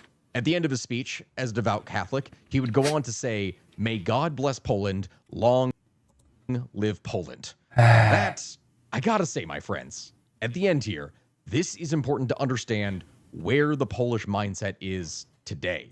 Fuck me. Backed by the populist right-wing opposition Law and Justice Party, which ruled Poland between 2015 and 2023, Nawrocki would run under Nawrocki.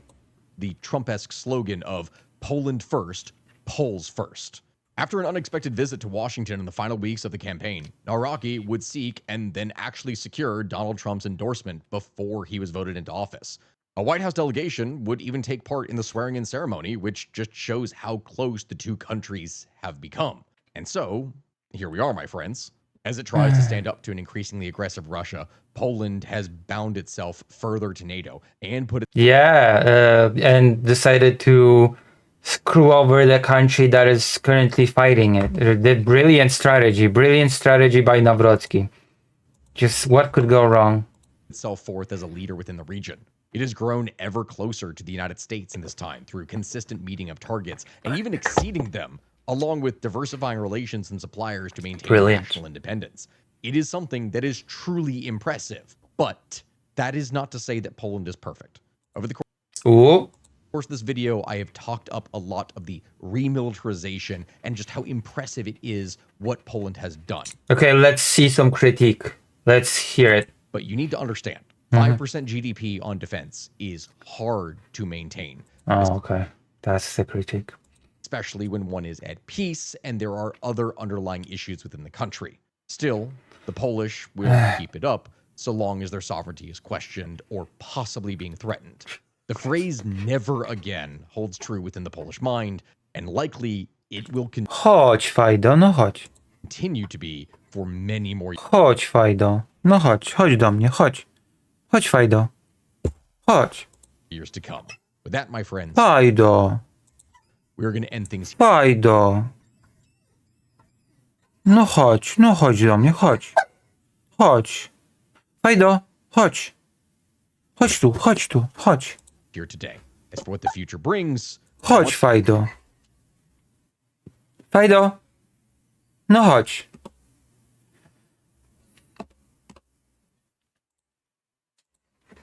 No chodź tu, chodź. No chodź tu, chodź. Co to masz z tej sierści?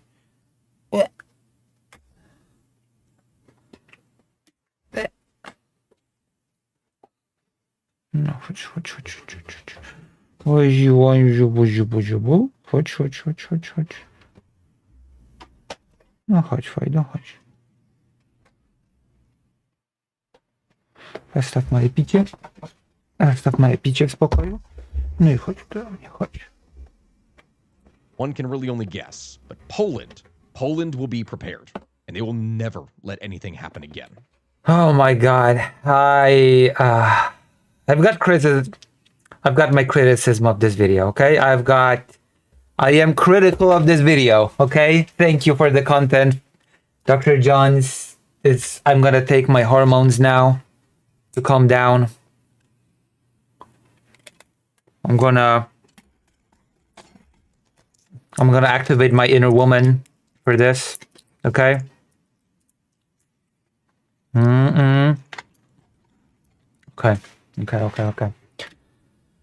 Okay. Brilliant. True. Everybody should listen. For starters, everybody should join lucyhaza.org/live. And that would be a great help. Okay? Pal was mad at me today. Pal was not happy with me today because I was being too indecisive on where to go for a walk and to play some ball. When I finally figured out what to do, he was so frustrated, he literally threw my shoes at me. Here's what happened, you guys. So we're trying to figure out where we can go right now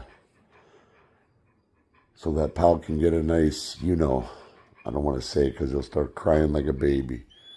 Oh, come on, man. I know. Oh my god, Fido is starting to do the same crap. Fido is doing the same crap when he wants me to walk him. I know, Pal. I'm thinking. I don't want to walk around. Fido is doing the same crap. Fido also cries like this.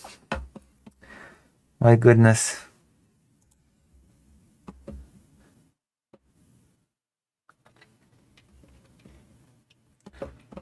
Let's check on Xander Hall.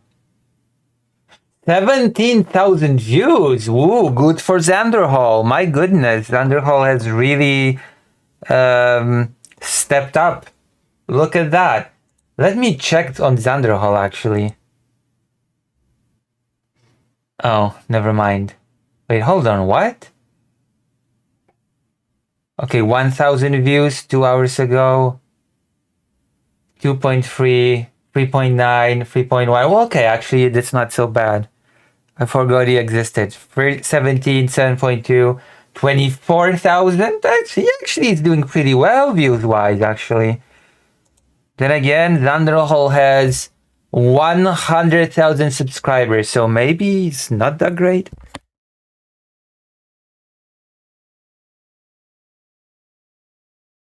It's actually difficult for me to say Xander Hall is doing good view-wise or just... Let's see, David.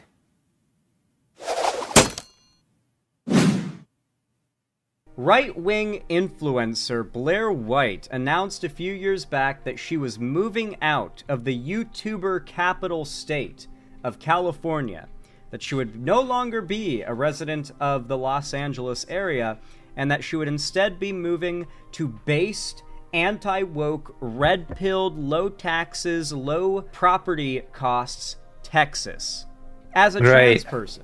Now, Blair White's entire brand is Those who are just okay for 100K, I guess. always been being the one good trans person. The one who calls My views have been actually rising recently. I have to say that I am witnessing a rise in viewership, and the shooter video has 800 views or something.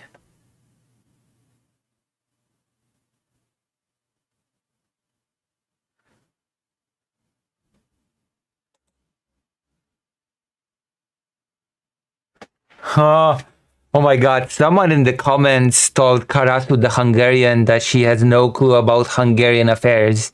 That's funny.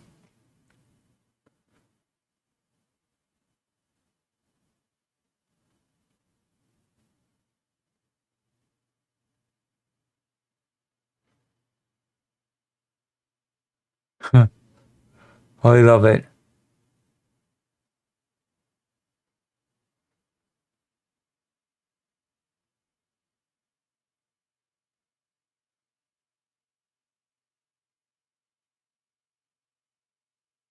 Urbanophobia.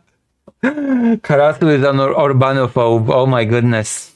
Karasu is such an urbanophobe. I'm gonna have to tell her. Why are they still watching him? I don't know. You've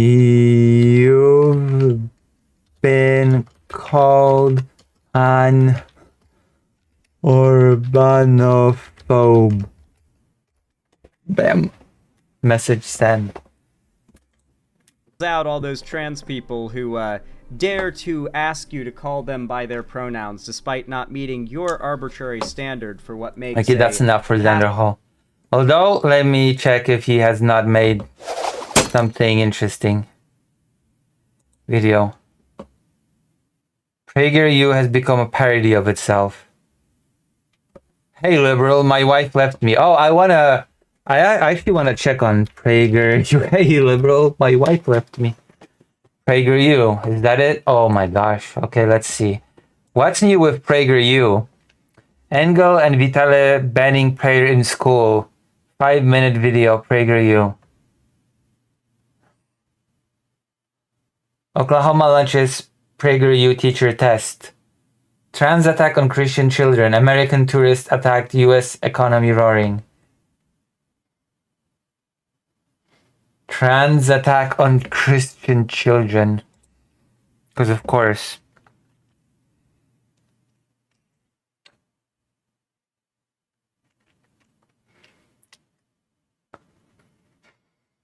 Is California sweeping parents of the rights? Men of the street. Men on the street. PragerU.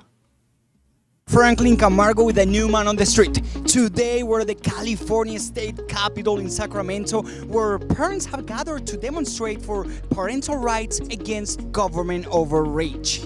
Let's hear what they have to say. I'm here to protect American citizens, and I'm also here to protect our youth who cannot protect themselves. They're minors, they're biologically not able to make decisions on their own. What the fuck is that? Oh my god, I never expected to hear that. They're biologically not able to make decisions on their own.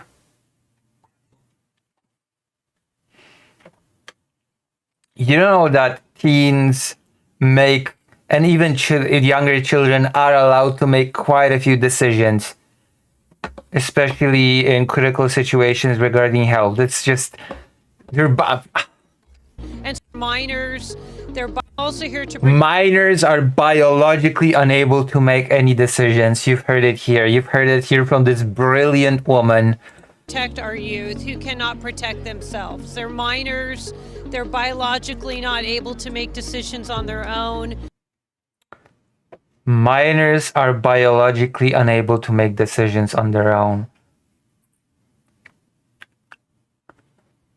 My goodness. Should I choose to be in a maths class or in a history class? No, I choose for you. You're biologically unable to make decisions on your own. Should I have coffee or tea? You're biologically not unable to make decisions on your own. And someone needs to speak up for them. Who do you think knows best for your child? You or the government? Parents or politicians? Depends. If you're planning to teach your kids that the earth is flat and that vaccination will destroy you and that, I don't know, that you have to teach that evolution is false and that humans lived alongside dinosaurs, then maybe those types of parents don't know best. Because this is a debate right now in America. Obviously, the parents know best. They know the kids. No, it's not as obvious as you think. Especially in the US, it's not as obvious as you think, okay? Don't be ridiculous. Way more than the politicians, way more even than the teachers. Yeah, parents know way more than the teachers. That tells me everything that I need to know to dismiss this person outright. Parents, of course. Why? Because they're our kids. Florida just ended all mandatory vaccinations, so yeah, exactly. Parents know exactly what our kids need, and the government needs to stay away from our life and No, they don't. No, they absolutely do not. home. The way the politicians are right now in this state, I think they're pretty unethical and pretty misguided. I mean, For example, give me examples. morally way off base. Our government has taken control of our schools, has taken control of parents' rights. So In what way? What parents' rights have been taken away? Like, if parents want to teach their kids a bunch of nonsense, a bunch of bigoted nonsense, and sometimes just anti-intellectual, anti-scientific nonsense, then you know what? Maybe the government should step in. That is my sincere opinion on the matter. been to rallies to try to protect our children. Should any non-related From what? From whom? adult be able to, have custody of your child without your consent, without your knowledge. Well, that's called abduction. So without my consent, without my knowledge, is abducting my child. What? So that is not acceptable. That is uncalled for. That's actually Yeah, parents can lose parental rights. It's not a W. No, Conrad, it's not a W. If you have abusive parents, the government should be able to step in and take parental rights away. I'm sorry, it's not abduction. If a father beats his kid 15 times per day, the government should be able to take away parental rights. And it's not abduction. human trafficking. It's child trafficking. The excuse is that they are doing it to protect the children of immigrants. As an immigrant, what would you respond to that? The children of immigrants are very susceptible to be sequestered even by pedophiles. Oh, pedophiles, of course. We as immigrants, they think that we don't know nothing. But we need to be educated on what's going on our country here. We are to defend our children no matter what. We are the parents, and we are the only ones that have the right to teach them what is good for them and what is harming them. Yeah, education be damned. You should just teach them that the earth is flat and it should be okay. It seems like the state, government, federal, they're constantly trying to take our kids away. They're constantly trying to Oh take yeah, our of kids- course. That is just the only thing on the government's mind, how to take your kids away. consent away from parents and raise our children for us. Seems the government has turned against the people. No longer Christ. believe in the Constitution. They no longer believe in Judeo-Christian values. So they have a Marxist bent. And A Marxist bent. I don't think that person even understand what that means. I don't think this person understand what Marxism is and what it stands for. A Marxist bent. and that colors their thinking in a lot of areas, you know. Okay, give us an example of the Marxist thinking. Parents are supposed to take care of their kids. They're responsible for their moral. Most people don't. It's just buzzwords. Yeah, that is true. The morality of their children, you know, it's not the state's job to do that. And that's why I used to be a Democrat, and I switched over to become a Republican, and more when I had kids, to just become more conservative, because I felt that Because you're stupid and you just change your political views on a dime. trying to take over for our children. And we know best what's best for our children. We should be able to make that decision and not have it taken away from What decision?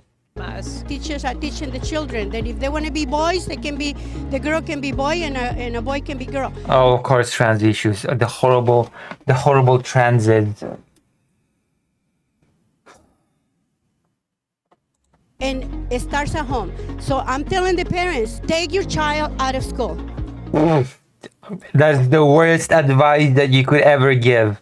That is the worst piece of advice that you could ever give to anybody. To take your child out of school. Yeah, that just destroy your child. Destroy your child's future. Just wreck it. Tear it to bits.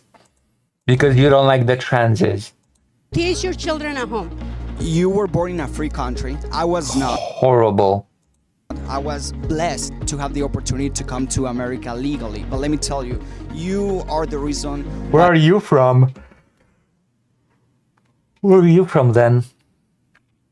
America is a great country, because you were born in a free country, but you still understand the threat that the government and politicians represent. And you. What the fuck? I'm going to immediately walk away from people while culture war. With culture war talking points. Yeah. You also understand that your rights do not come from the government. They're God-given rights. Absolutely. God-given rights to hate the transes. I get it. Yeah. You're right. Also remove math, history, languages, and physics, and add doing taxes, cooking, laundry, etc. True. Thank you very much. Wait, no, don't add. What do you mean add doing taxes? Doing taxes is math, so no, don't add that, okay? We are removing math. That includes doing taxes, okay? That requires math.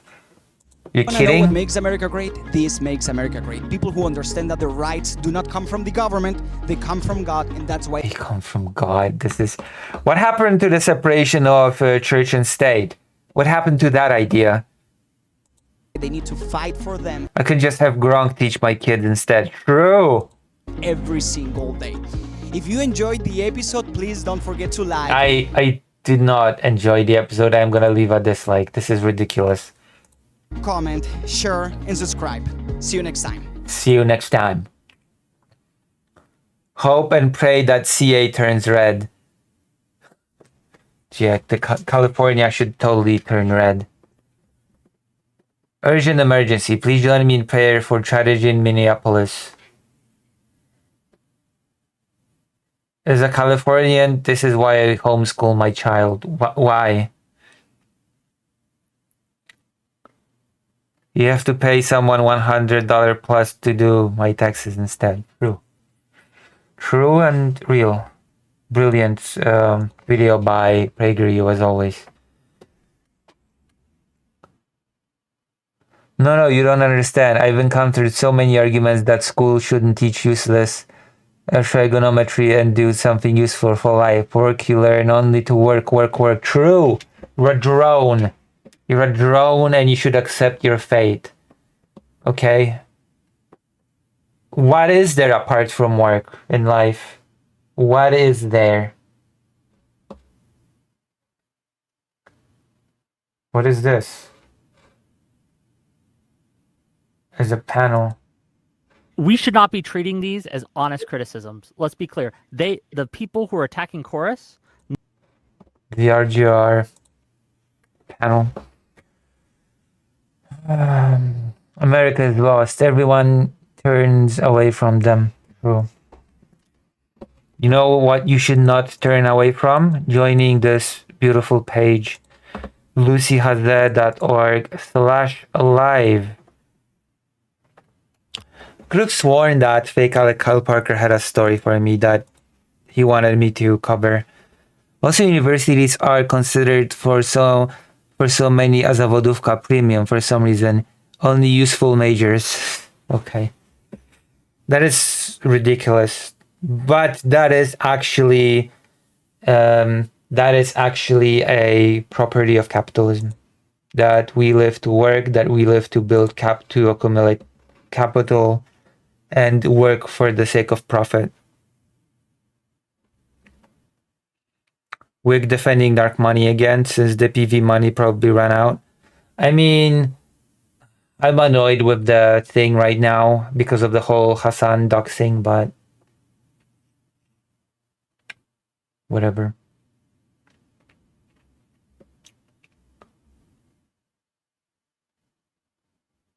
Whatever.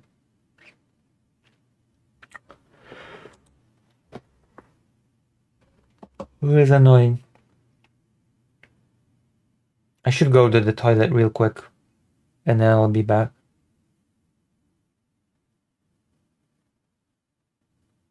Didn't Dylan Burns get doxxed?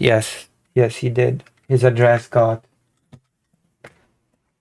doxxed. I'll be right back. Go to the toilet, and it's annoying.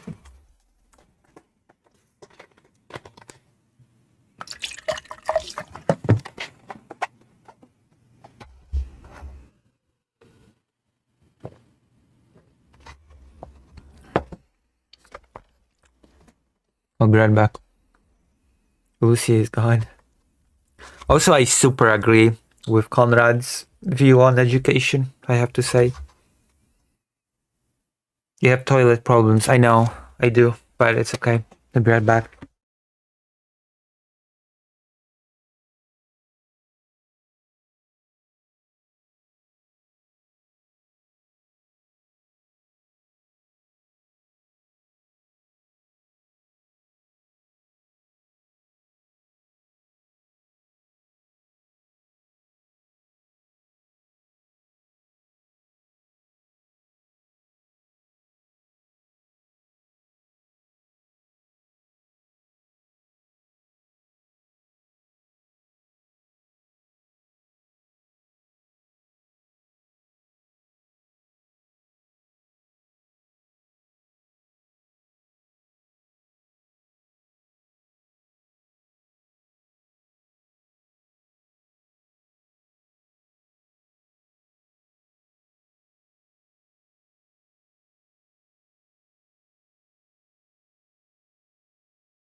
I am returned.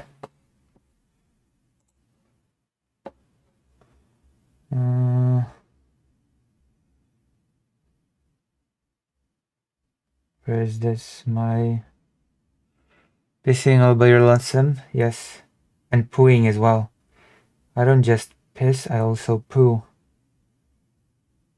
I piss and poo and do everything in between.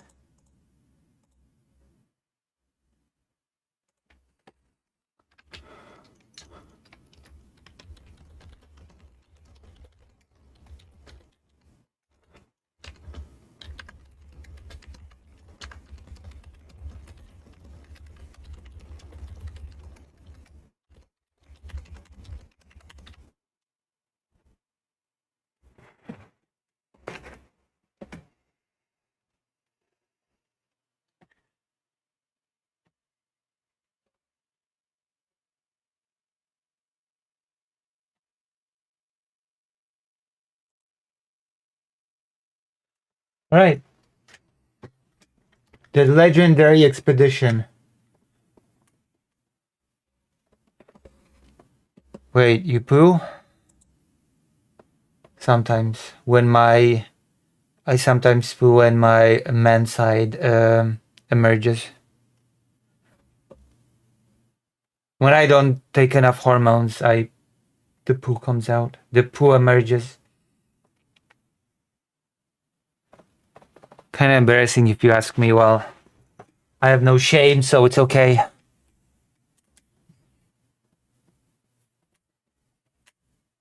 Oh, I'm not really a real or any man, so.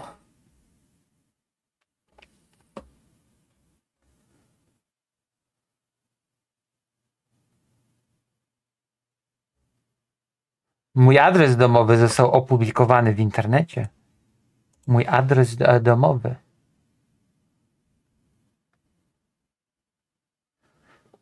Transphobic by accident, I guess.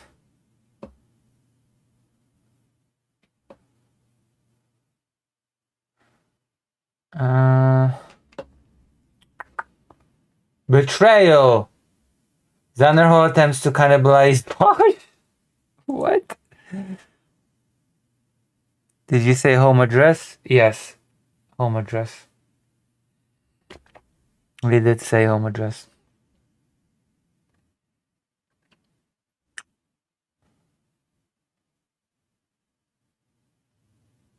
Politics of what the fuck? If Xenogears is not on the list of the most underrated JRPGs ever made, then this is a crappy list.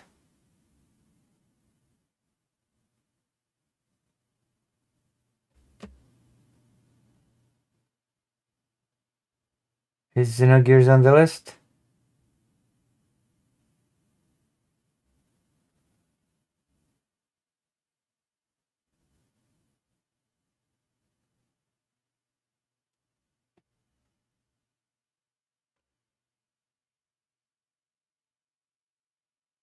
Oh, Dog Walker still does things? No way. Hello, this is going to be slightly artistic with Doug and Harry. No way. Hey, Doug, welcome. Sorry, I didn't get a chance to, yeah. Look at that, you're already drawing me. He looks so bald. I'm actually used to him having hair, but I'm not used to being bald. Like me.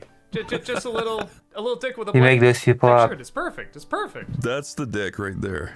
There we go. Are you drawing with us, or are we just drawing for you?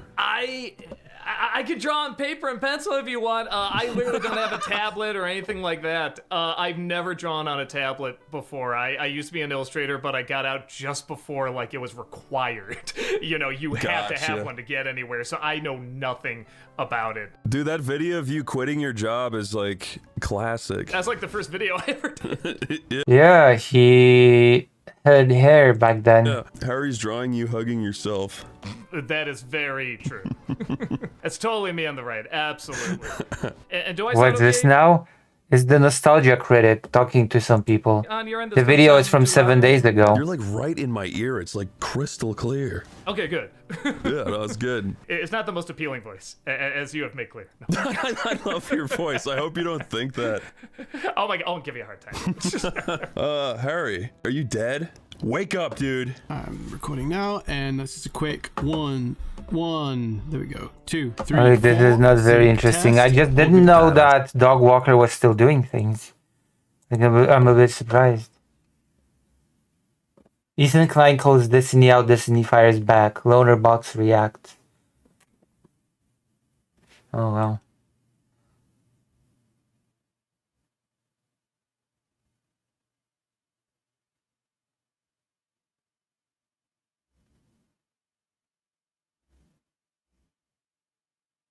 Complete moron.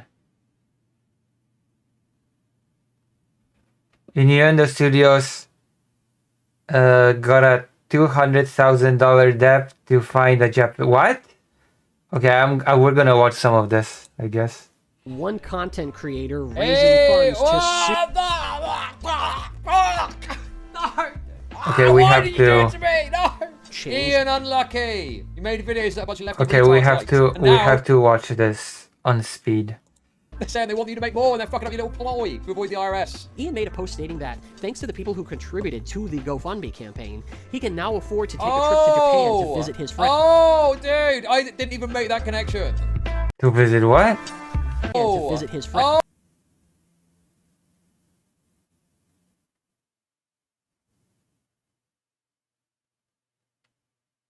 Oh, dude, I didn't even make that connection. So, ladies and gentlemen, bit of background. For those who don't know. So, a few months ago, there was this very interesting trend. Innuendo Studios released a video basically saying that he was in loads of debt and he needed his audience's help to put him out the shit. He set up a GoFundMe, ended up fundraising $150,000, much of which was for unpaid back taxes. Okay? But nonetheless, his audience came out in their fucking droves with their hands in their pockets. Innuendo Studio gonna make Chad Logic right? Yes. Yes. You did not. I don't think you've seen this coming, did you? Patreon monthly income and gave him $150,000. Okay? Now, lots of other stuff's happened with that. I would recommend my own coverage of that if you wanted to find out what's going on, because I thought it was very good. Everything is possible is when you have dreams and ambitions and big imagination, I guess. If I do say so myself, okay? Mm-hmm. Now, separately to this, I was introduced, or a person sent me an email. Accounting and YouTube is their name on YouTube, and they sent me an email of a video they'd made talking about the issues with the accounting claims that Mutahar and Carl Jobs had made in their completionist coverage. Uh-oh. And we brought him on and we had a chat with him. And in the course of the conversation, I presented to him the details of this Innuendo Studio situation, primarily the idea as to whether or not this GoFundMe would be subject to tax or not. It would. Because, obviously, It would. I had a little look and Innuendo Studios had claimed that it wouldn't be subject to tax, and my cursory investigation seemed to suggest that, well, it would be subject to tax. Because Yeah, it would be. It's a pretty huge amount. Reasons. And so we talked a bit about it. He ended up sending me an email going over some of the details of what his investigation and research into this topic had discovered. Mhm. Okay? Mm-hmm. Mm-hmm. Now, further to that, it looks like he's decided this topic was of such interest Yeah. that he's decided to make a video about it. Oh. And, you know, I found the last video very entertaining. Do you know what's funny? The segment up on YouTube, there's people in the comments that are saying, like, I don't know why people in chat were complaining. This is really I interesting. could call in and make aggressive growling noises and the whole time, like last time. Yes, yes, call in. Get in the voice right now. We're gonna watch this together. It's your favorite topic, so get in there. Get in the voice. I know you like to criticize Innuendo Studios. I'm waiting in the thing. You can't right now? Whatever. That's great. Where's Brisa? Who?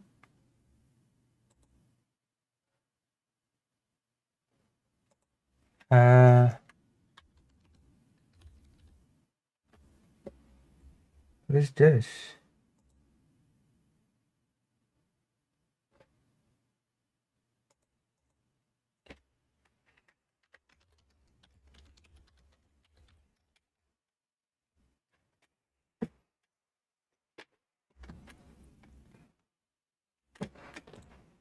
Interesting. But I reference that because I know that some people are not particularly jazzed about some of this accounting stuff. But I think it's quite an interesting little niche of content, you know, assessing people's economic affairs when it comes to this content creation stuff. But nonetheless, Accounting on YouTube has released a video going over the Innuendo Studios tax situation. Innuendo Studios tax situation is crazy. Let's have a little look at it. Let's have a little look. So GoFundMe does not even Okay. Innuendo Studios crowdfunding and gifts. equal free money, apparently. Let's see.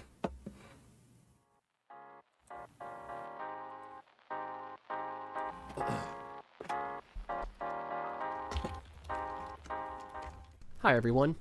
I'm sure if you love YouTube as much as I do and consume as much content as I do, you've noticed a recent increase in the amount of GoFundMe campaigns organized by your favorite content creators. Help an Asian American YouTube creator. Well, why would your racial identity, have anything to do with that? I don't really get that part. Why would that matter?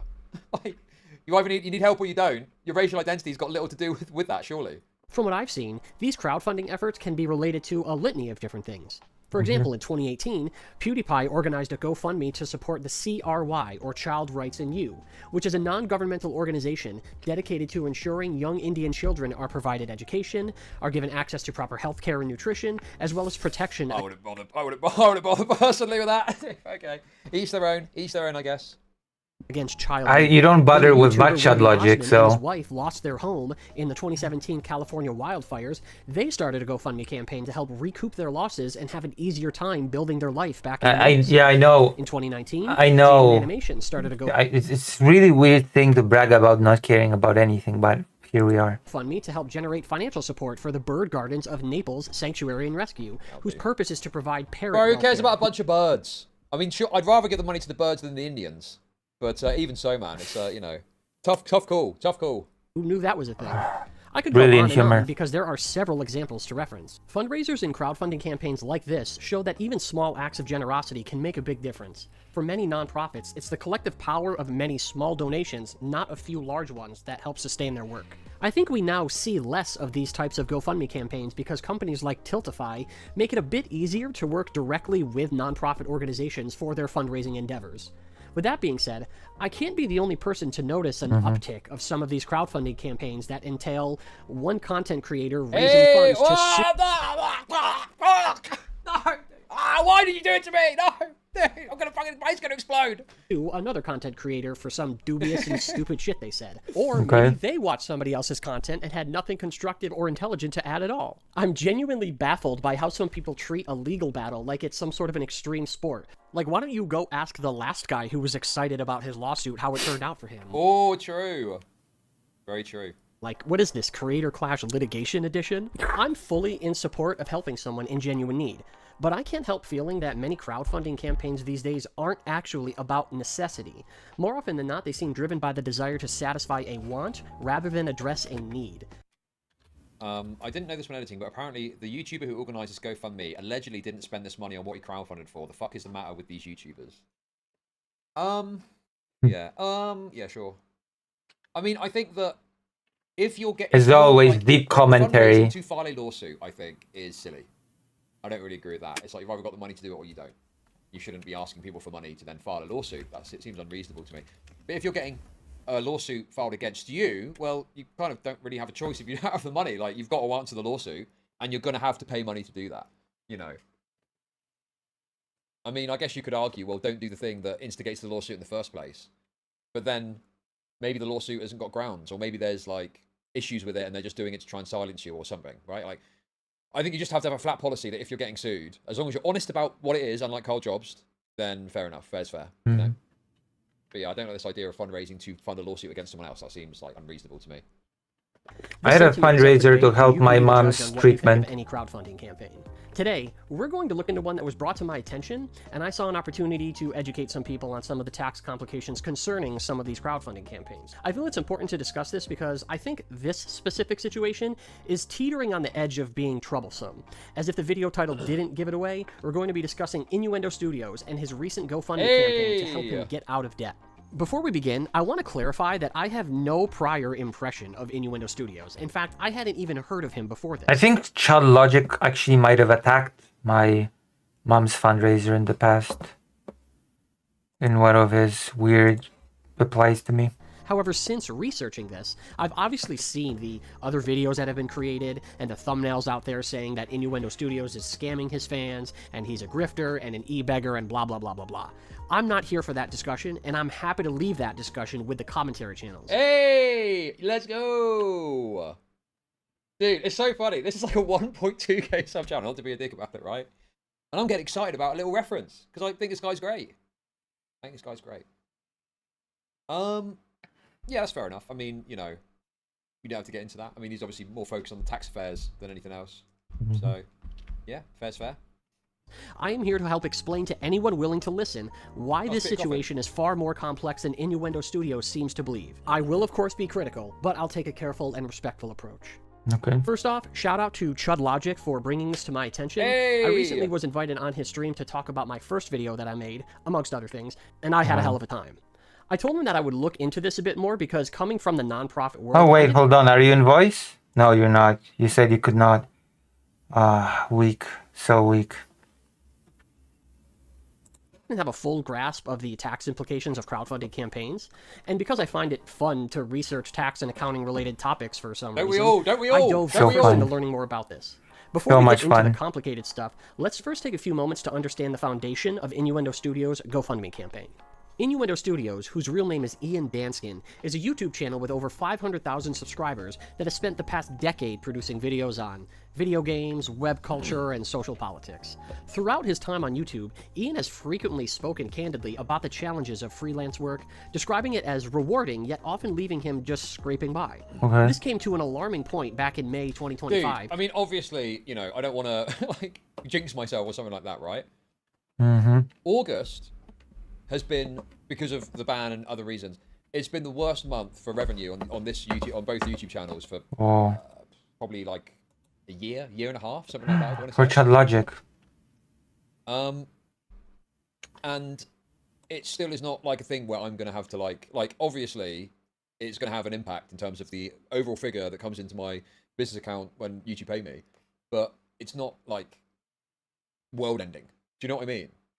It's like, I don't understand how people can get to a position where it's world ending. Well, obviously this guy didn't make videos, you know?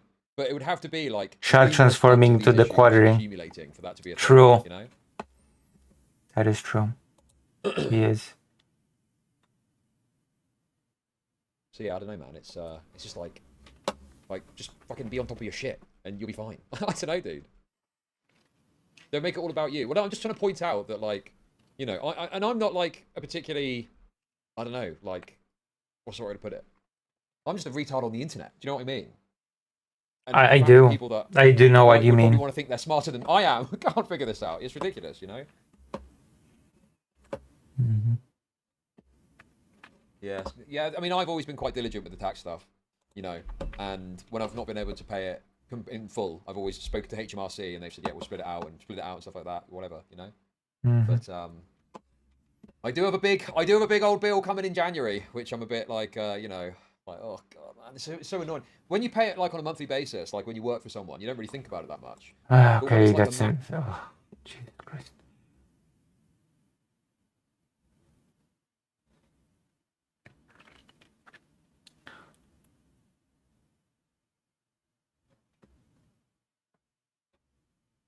Alex Jones.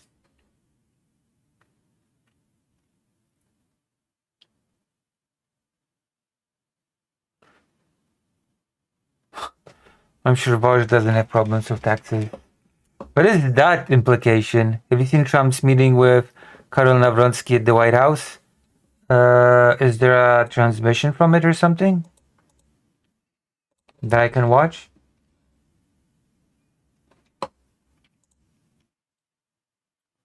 Queeman is live, I guess.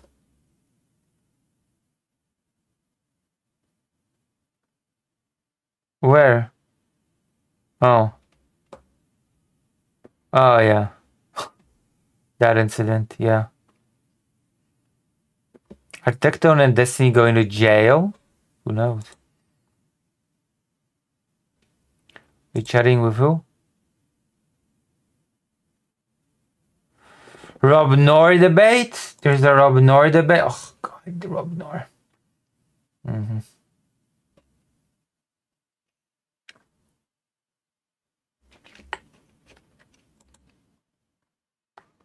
Rob Nor debate. Oh. Look at this. It's been a while since I've seen Go content on Hello YouTube. everyone, today I'm gonna play against 조치훈 사범님. Let's just start from now. I'm gonna handle white. Go content. Okay, he is using the double 3 and 4. Holy crap. Which is good for 33. My double starts opening, approaching here, and let's see how he will answer. 2 spades upper pincer. Nice move. Okay, I think I have tried with him this Joseki a lot of times. According to follow AI Joseki, usually black has to sacrifice with this move. But normally, he likes to save this here. Yeah, I saw that more time. I think I like this position at this moment. Somehow it will make it a little bit over concentrated, isn't that? Wow. Okay, now he's like... I don't think it will be bad exchanging. I just push one more time. Especially. Except this. Usually AI asks me to not push there. Wow, even this one?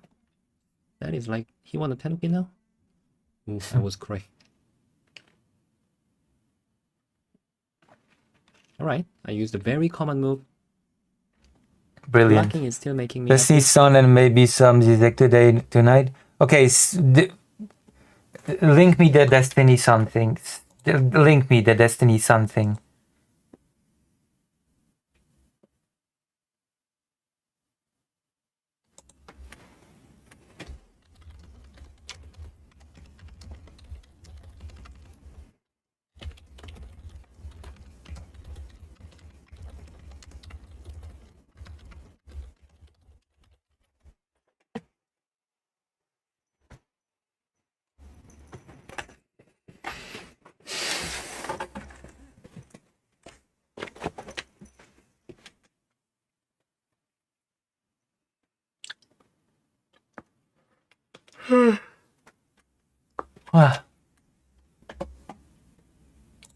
So I don't have any complaint about that.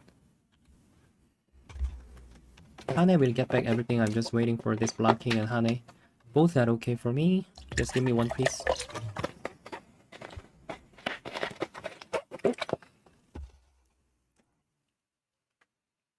Ah, this is... I really have to... I couldn't judge it properly. Maybe giving up this group was not a big problem. Maybe. This is my happy point at this moment. I thought that this is gonna be okay, but blocking one time, Hane one time, I think I get back everything from this. I have no any complaint. Oh my gosh. It's like nothing I can expect. Tenuki? Teacher? Sensei? Tenuki. Okay, maybe Kusumi? Still, I have no any complaint about that. Jumping as well, maybe.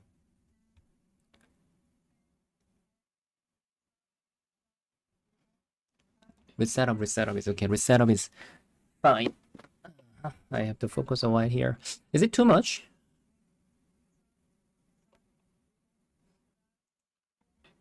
It can be a bit too much. A little bit. Maybe. Who knows that? What can I do if that's too much? I have nothing to do. Right. Okay, just block first. Still is no problem to connect each other. There is in trouble.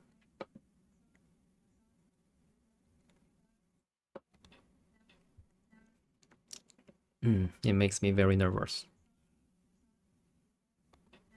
Fine.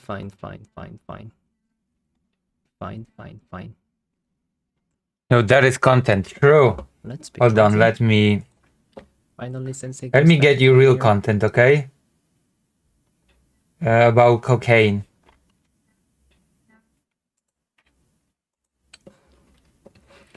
Kyle Parker told me to cover this. Brilliant story. Republican election chief accused of slipping MDMA cocaine into granddaughter's ice cream. So, you know, typical family time, typical pastime with your grandchildren, slipping cocaine into their ice cream. Because why not? Of course. The Republicans are totally rational and normal people. I have not. Look at this.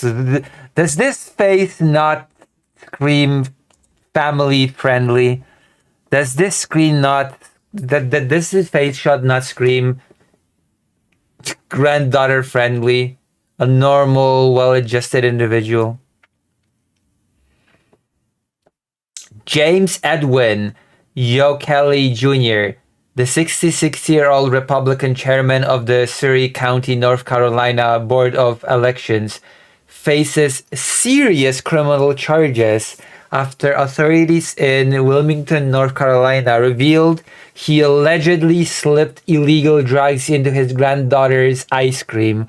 Why would you do that? Why would you drug your children's ice cream? That is...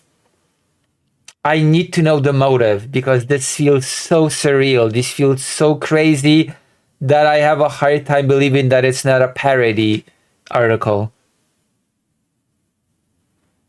It just feels so crazy. It just feels like this cannot be true, right? You just hear about a story like this and you go, no. And that's just I'm reading The Onion or something. According to Raleigh, North Carolina NBC affiliate Raw News on August 8th, Yokely approached a Wilmington police officer and claimed his two juvenile granddaughters had discovered two suspicious pills in ice cream they'd purchased from Dairy Queen on Olander Drive. However, surveillance video later revealed that Yokely himself was seen placing the pills into both of the girls' treats. The pills reportedly tested positive for MDMA and cocaine, as noted in an arrest warrant. The authorities said they have evidence he slipped drugs into the girls' ice cream. But why? Why would you slip cocaine into your granddaughter's ice cream? Is this what all Republicans do? Is that the family values that the Republicans tout? We fight the degeneracy of the LGBT. We hate the gays. We hate the transes. But we slip cocaine into our granddaughter's ice cream in our free time? Brilliant. However, surveillance video later revealed, blah, blah, blah. According to the report, neither child consumed the drugs. The pills were promptly sent to a state laboratory for further confirmation. Yokely has since been booked on multiple felony counts, including contaminating food or drink with a controlled substance, possession of Schedule 1 narcotics, and child abuse. Well, no shit. No shit. Adding cocaine to your granddaughter's ice cream could be thought as maybe child abuse. He posted a $100,000 secured bond after his arrest and transport to the new Hanover County Detention Center, per the report. Yokely was appointed just 2 months prior, June, by state audition Dave Pulick to lead the Surry County Board of Elections. Brilliant. So yeah, the takeaway is that the Republicans are lunatics and they will drag their grandchildren with cocaine, I guess. Aren't you glad I covered this? Aren't you glad you learned about this? Let me see if this is the Destiny thing. Yes, it is. Brilliant. The following program contains language that may be offensive. Hey guys, we're getting people's opinions. We're out here in DC. We're protesting for big booty Latinas. So what do you think about Destiny's and Alex Jones' sons discuss their controversial fathers. I gotta pass on that one, man. What? Why not? You don't want the ladies to stay? I didn't even come in. We got Puerto Ricans and they're Americans. Wait. They're red, white, and blue Americans. You don't want amnesty for big booty Latinas? We've already got our own. Oh my God! What? Are you gay? No, we've already got our own. Gay, dude. Look, big booty privilege has gone too far. No! What is going on? These people are sick. What about you? You have to think big booty Latinas. This is where I think we should send those big booty Latinas. One of them should just say, yeah, I'm gay. I like cock and man buns. What now? No more big booty Latinas. Lock them up. I don't like them. Send them away. This is like put them there. This is a black member right here. This is a black white supremacist. No, they shouldn't. They absolutely should. Make me up, except I'm here. What about you? No, they should be safe, legal, and rare. What? You don't want to protect big booty Latinas? They should be safe, legal, and rare. No, we don't want them legal. The more illegal, the less you have to pay them. I know that. Go keep kick them out. No. Okay, I want to listen to the thing.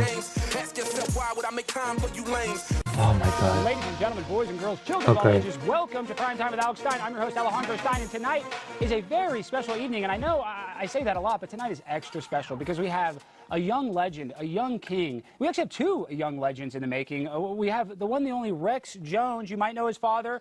The one, the only Alex Jones. Rex is... If you call those people young legends, then it's just so sad. Look, the face of a legend. Are you thrown into the glass? Can you feel the despair crawling all over you? The face of a legend.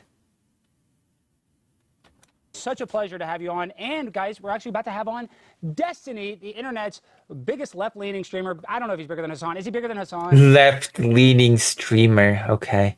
Yeah, he is. Yeah, he is. bigger than Hassan. Yeah. Oh my God. Destiny's smaller than Hassan. What is that? Hassan is well, we'll get into sexuality without Nathan. We don't want Nathaniel on the show when we talk about those adult subjects. But before we get into that, I want to ask you, Rex, how is it coming back into the spotlight? You've been really in the spotlight since you're about 12 years old, making content for InfoWars. You kind of took a little hiatus, which makes sense, and now you're kind of coming back in the spotlight. So what can people expect from you? He's been making content for InfoWars ever since he was 12? I didn't know you that hardcore, Lucy. Oh yeah, I'm super hardcore. I am very, very hardcore. Yes, super duper mega hardcore, Lucy. That's me. Mega ultra. What's going on? Why did you decide to come back out? Absolutely. I mean, it all comes down to geopolitics for me, man. Yeah. Like, the world has become a different place since 2020. And we think about COVID and we think about the domestic stuff that happened to America.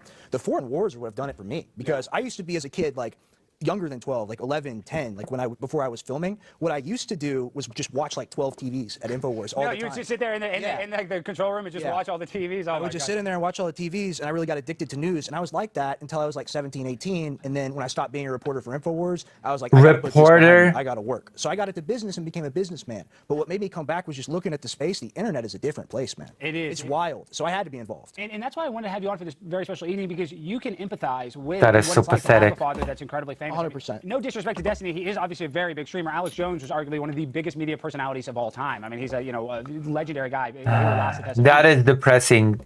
Hearing this, that actually depresses me. It's just, what is the state of the world if that is one of the biggest media figures ever?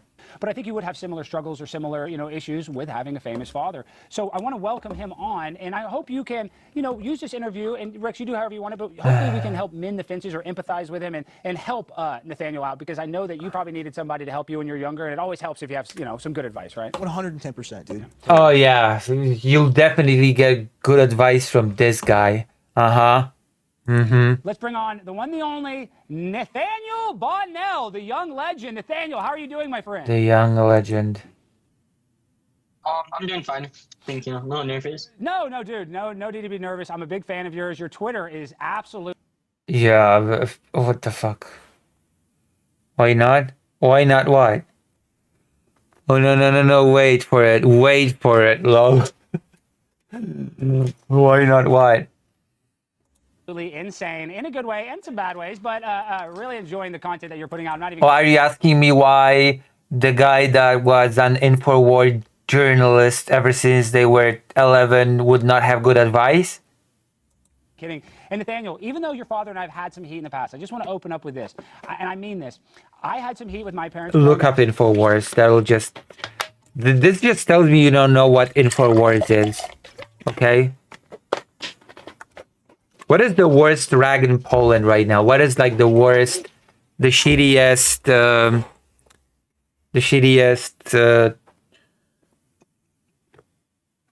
rag newspaper in Poland right now? The shittiest tabloid. What is the shittiest Polish tabloid right now?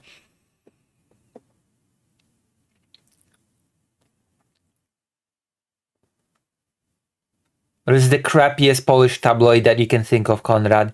And now imagine a guy saying, "Oh, I've been contributing to this shittiest tabloid ever since I was 11."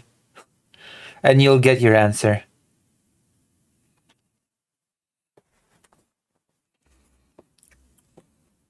I think that's the natural maturation, process as a young person, especially with anybody with their dad, whether their dad's famous or not. So actually, instead of me bashing anything about your dad, I want to say that you probably should empathize with him a little bit because it's not that easy. Still, you didn't answer. It's because their mind is filled with conspiracy and shit. That's why. With all that being said, I also want to introduce you to Rex Jones. Howdy. This is the son of Alex Jones. Who is obviously, you know who he is, and maybe he can help kind of navigate some of the problems. So what? Well, that means that they don't have good advice to give. So that, I guess. You may be facing and can. I mean, I guess maybe to you, Konrad, shit is good advice, but just at that point we just differ on what good advice means. Solve those problems. Does that sound like something you're interested in doing, Nathaniel? If you think that if someone's head is filled with conspiracy and shit, and that is good advice, then maybe good for you. It explains a lot. Yeah. It's nice to meet you, brother. Like, before anything, like, I get it, and I know how it is to have a parent that is, like, notorious for various subjects, and that is also, like, a character in various respects. And I know it's not easy. I remember being 17. At that time, I was, like, going around the Stop the Steal rallies during 2020, and I get it. I know what it's like to have people ask you questions about your dad and have problems about your dad. You don't have to answer to any of that because you're not your dad, right? But That's true. You're your own person, right? Like, I'm my own person. You're your own person. How do you feel about that? Yeah, so Nathaniel, what do you think about that? Because you are, politically, you're different than your dad, and your dad blocked you, and I don't like to see that. I want to try to mend the fences. I think Destiny should unblock you, but how is it navigating kind of being a conservative young man, and your dad's one of the biggest liberal voices on the left? Okay, when you say that Hitler was right and that Hitler should have killed all the Jewish people, you're past being a conservative young man at that point, okay? Your views go a little bit past just being a conservative. That is an understatement of the century. It's kind of a big meme. It was expected by many. I went the way I am politically right now for different reasons than other people think. It hasn't really affected me too much. Of course, I've gotten bigger on Twitter over stuff I said and did. But it hasn't really affected me in any other way. And of course, me and my dad still talk, even though he blocked me on Twitter. I talk to him about every day. Okay, well, that's awesome. So that's good to hear. So That's you and great. Destiny are tight. And I didn't know if there was heat, so I wasn't even trying to insinuate that. I'm just saying, as a young man, it's normal whether your dad's famous It or colors your life, doesn't it, a little bit? Mm-hmm. Yeah, I feel you, bro. And you have started to gain a following. I think you're going to get a lot more followers after this. Everybody needs to go follow you on Twitter. You're saying some crazy, wild things that I'm sure some people would consider controversial. But can you tell us a little bit about you, Nathaniel? Like, how old are you? And I know we don't have to dox yourself, but you're in high school. Is that correct? Yeah, ninth grade. Oh, wow, ninth grade. I thought you were a little older than ninth grade. Wow. So you are a very young man. Okay, Yeah. Alex is looking at me very funny. I didn't know that this is like having Matan on. Okay, wow. So how old would that make you? 15 years old, I hope?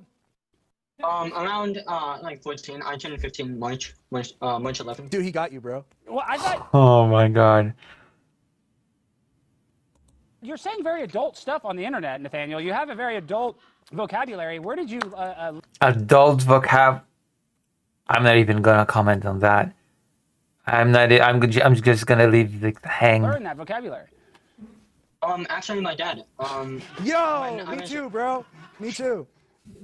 Yeah, when my dad was living with me longer, I'd watch him stream and stuff like that, and I've been on the internet since like age 5.5 maybe. He's taught me a lot of stuff about the internet. He's taught me about how to use it correctly, how to like do research, how to have fun researching stuff, and I've just learned everything I know today from him, and I kept learning. I won't. Yeah, your dad's very good at the internet. He's a very smart guy. I would never ever say Destiny's not smart. But your views are so radically different, as are mine from my father's. Like, I'm not a Trump guy. Like, I ditched that after 24, after I saw what happened. And like Alex tap dances. He loves him. So like for you, I've seen your views are more extreme than mine by far, 100%, but they're even more extremely further apart than Destiny. So how does that work? How does that go down? You know, me and my dad don't really talk about like politics and too much privately. I mean, sometimes he'll make a joke about it, but we've never really argued about that stuff. Okay. Usually whenever I visit him and whatever, we chill, we have fun.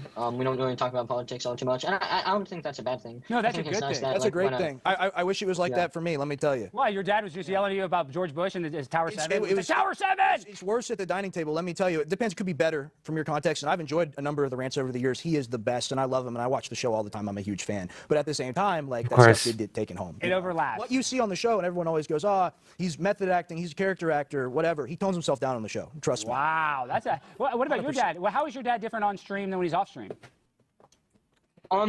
He's kind of the same. If you met up with him in real life, you'd probably see it. He's not too different. He's more relaxed, chill, more personal when like he's off stream.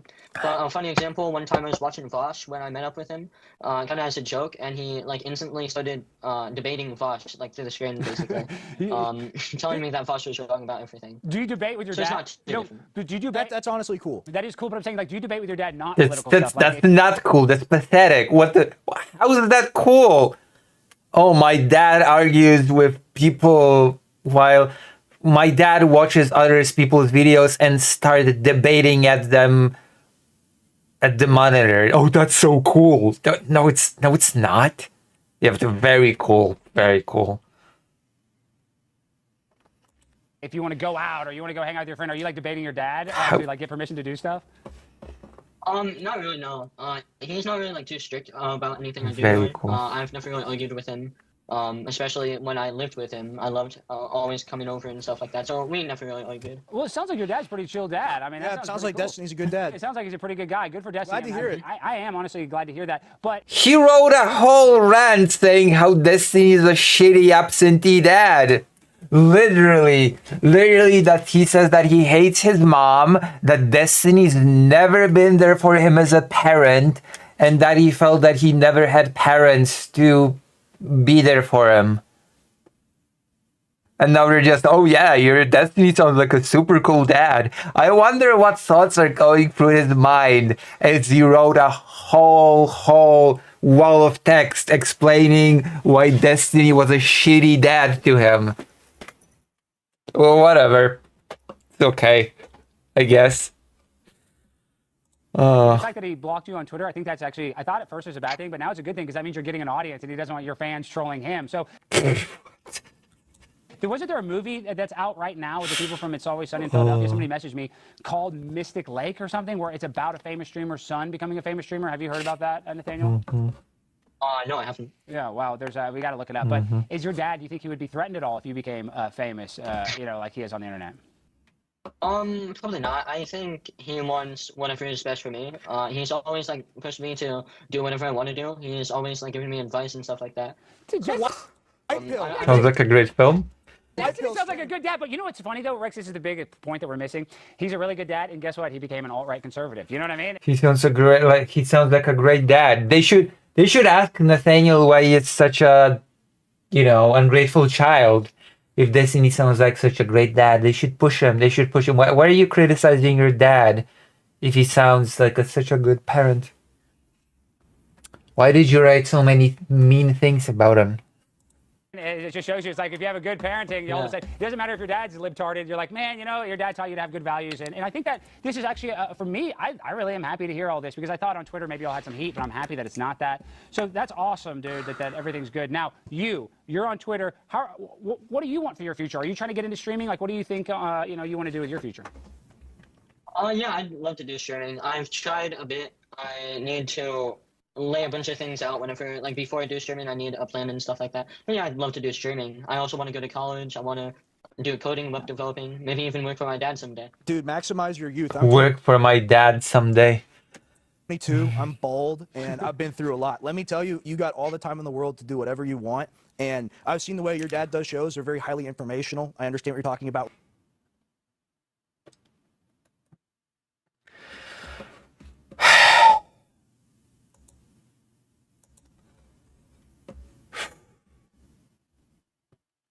With prepping all those documents and the way he's able to file through them and rattle them off in like a sequential, intelligent way.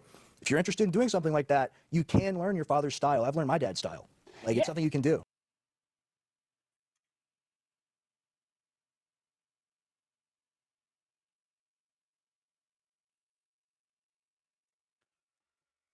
And I think that's important to actually emulate people that are successful. So that's why imitation's the most sincere form of flattery. And really, you kind of got to see, like, you know, this is the other thing is like your dad, both of your dads are very successful, but both of your dads have had, you know, ups and downs. Like, so they've been through the battle. They're battle tested, so you can kind of emulate them. You know what works. They know what works and what doesn't better than, you know, we do. So, dude, this is all good news. I mean, I'm so excited, Nathaniel, to have you on. So let's talk a little bit though. You are more conservative. I see you like Nick Fuentes a lot. So are you a big Nick Fuentes fan? It's complicated. I don't agree with him on everything like other groupers do, but Other I am groupers, are you somewhat insinuating that? Other groypers. Oh my goodness. Other groypers. That did not take long. That did not take long. That you're, so you're a groyper, is that what you're saying? I could be considered one. Wow, this is big news. This is, I mean, good for the groyper movement. They caught a big fish, Destiny Bonnell. I mean, dude, you're like number 2. Feels like the host is just mocking him, to be quite honest. Like from the tone and everything. It's so weird. 2 in charge to Nick right now. I mean that. Nick is the best broadcaster in the game. No one is as good as him. No one can do a better 3-hour rant. I'm telling you, the guy's a good communicator, and I understand why the young people like him. And I go to college campus. Oh my goodness. There's a lot of people, young and old, like Nick, so I can understand. But the fact that you're a groyper is very interesting because your dad and Nick were actually pretty good friends. I don't know how they are now, but they were actually very friendly.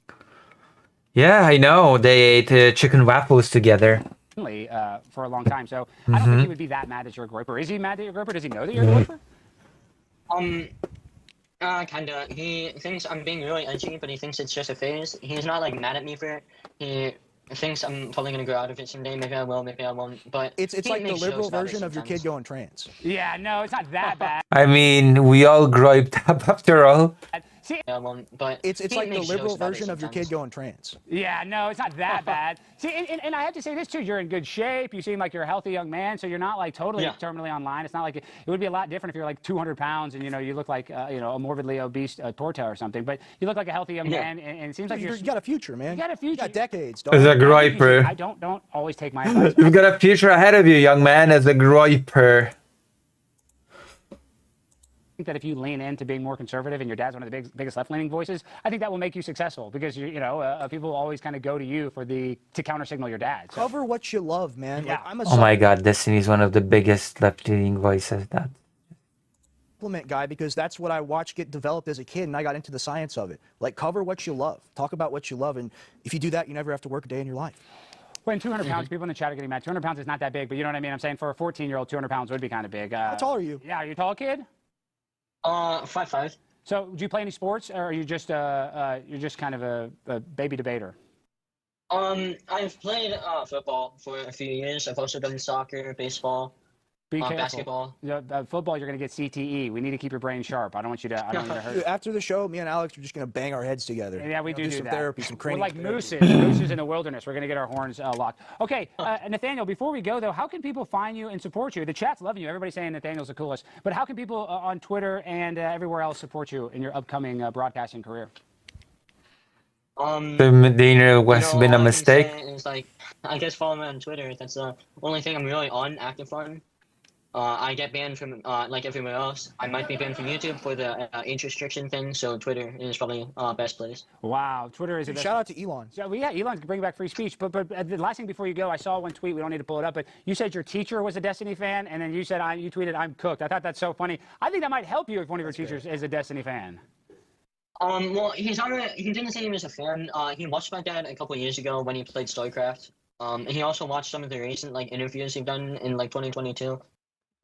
Follow your big ideas, young man. So true. Also, Nathaniel, please don't fail at art school. True. 2023. True. And, yeah, it was kind of a joke tweet, but it's also not because I don't know how I feel right now, especially after a bunch of stuff that happened before. About people knowing that my dad's my dad, especially in school. Yup, it's hard, isn't it? That's difficult. I know what that's like, man. What do your classmates say about your dad? Do your classmates know who your dad is? Do your best at art school. Do your best. No, I don't really talk about it. I think that's smart. You know, That's how you gotta play it. I think you got to kind of play it cool, and you're still young. Like you're gonna have, you'll have more viral moments, and you'll kind of get, the people become more aware of you, obviously, as you get older. So you'll kind of have to navigate that. But I'm happy that we could introduce you to Rex. I hope you guys will follow each other on Twitter. And if you ever need advice on what it's like to have a famous father, I think Rex Jones would be a good guy. Mutual respect and much love. Yeah, a good mentor and somebody that could help you. And ideologically, you guys are pretty aligned. So I think that it would be good. That'd be a good. Well, I'm a little less extreme. Yeah, you know what I mean. I'm just saying. Okay, first of all, that is my one advice. Your dad is right though. You're being extreme for extreme's sake, and when you're young, you kind of just and this is what happened to Howard Stern. It happens to everybody. It's happened to me. You purposely are trying to be extra edgy because it really doesn't bug you to be edgy. But then when you get a little older and more mature, you're like, damn, I shouldn't have been so edgy. So just kind of be careful. Your perspective does change as you get older. But I think be unapologetically yourself. Definitely be yourself. So don't be edgy just to be edgy. Be yourself. And your dad is right. Sometimes it is a phase because sometimes you're passionate. Yeah, don't be edgy to be edgy. If you're gonna be a Nazi, do it for a greater purpose, not just to be edgy. Okay? If you're gonna be a Nazi, commit. Ideologically. About one thing at a certain time, and then you lose that passion. So you'll understand it. Don't lose your passion for Hitler worship, young man. I'm happy to connect you with Rex. Rex, anything you want to say before he goes? Dude, just good luck. I'm trying to Yeah, and that's it for the love of the game. True.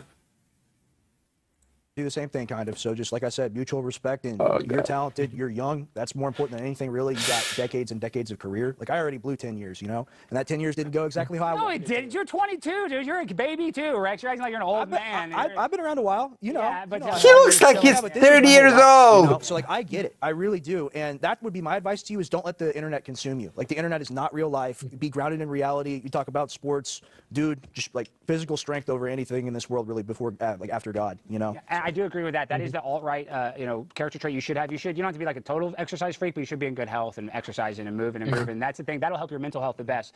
Now, dude, I guess did we miss anything, Jimmy? I feel like this is a very uplifting interview. Destiny's a good father. I feel like we learned a lot of good information. I think this went positive. Nathaniel, how do you think it went? I think it definitely better than I was told it would go. DCT really hated the idea. Well, see, I'm a Especially nice my guy. Hopefully that you'll tell your dad to forgive me for some of my transgressions, and maybe he'll look past this. This is a legend here. I'm a baby legend. Free speech warrior. I do love free speech. Maybe your dad will mend the fences, because I do agree that you're gonna argue and fight with your dad sometimes, but it's he's your dad. He's got your back. He has your best interest 99.99% of the time. The only time he doesn't, it's because he was wrong about. You know what I mean? He'll always have your back. Is my point. And if he ever gives you advice and it's wrong, he didn't do that maliciously. It's just because he was wrong about something. So I think you really should listen to your father, especially Destiny. Especially if you want to be a streamer, he has a lot of good advice that you can get a lot of good knowledge from. So awesome. Well, you got a bright future, dude. You're going viral. Everybody go follow. Thank you. What is it? Faceless what? What is it? Twitter? Faceless Gospel. Faceless Gospel, the new future. Young Groyper, Oh my the God. Groypers all rally behind you. We need that. The Groypers clip this. Nick Fuentes needs to have you on next. Are you ready to go on Nick's show?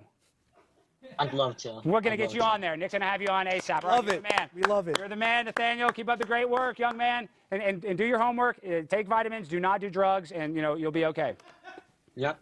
And don't underage drink. Don't do that either. Your friends are going to be like, oh, come to my house and drink. I'm Don't so do that. tired. No pills, no powders, young man. Nothing like that. You can take an Advil if you hurt your ankle or something, but They don't love free speech. Free speech guys hate freedom and speech language the most. True. That is true. They do hate those things. Unironically. nothing else, okay? That's right. Seriously, it's a very dangerous world, and you got the damn cartels taking all this fentanyl and stuff. It's hard to be a young man, so don't even experiment with it. You're better off without it, I'll tell you that much. Okay, well, that sounds convincing. Sounds like you're going to be good. All right. You're the man, Nathaniel. Very base. Talk to you probably not for a while. But if you ever need any help, reach out to me or reach out to Rex, and we will. More than anything that I could ever do to help you, I would be willing. So please reach out if you need anything. To be the Groyper that you can be. Thank you. Reach your potential. on. God bless both of you. And, Appreciate it. and good afternoon, good evening, wherever you are. I love the Truman Show. Wow, baby Jim Carrey. Damn, dude, he's had a better call off than me. Damn, you're gonna be successful. All right, get him out of here. Thank you, Nathaniel. All right. Oh, I gotta do this. That was actually pretty good. What did you think about that? Destiny's a good That was dad. uplifting, man. Like, I mean, me and How was that uplifting? Alex have had issues over the years. Destiny sounds like the family guy. Yeah, he sounds like a pretty laid back guy. So good for you, Destiny. You know, and Destiny, if you thought I was gonna have your son on and try to bash your son or something like that, I'm not. You are the sicko one, Destiny. Some of the stuff you said about me. So, Uplifting. you know, I'm a hood. I mean, you know, that's what I'm saying. I'm a pimp on a blimp. And I'm just having your son on to, you know, help him grow and you know, help him in the fences. But it looks like the fences are fine. So, you know, my job is done. I love that. All right, guys. Some bourbons chase trends. Flying Ace chases legacy. This is straight bourbon.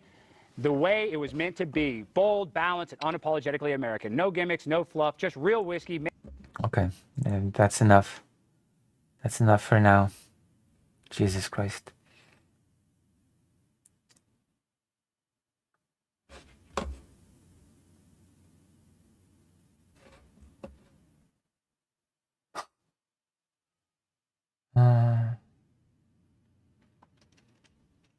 Queeman was slandered.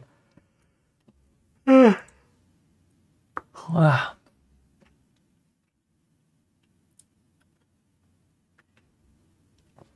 Let's see if there's news to cover, and then maybe I'll go to sleep.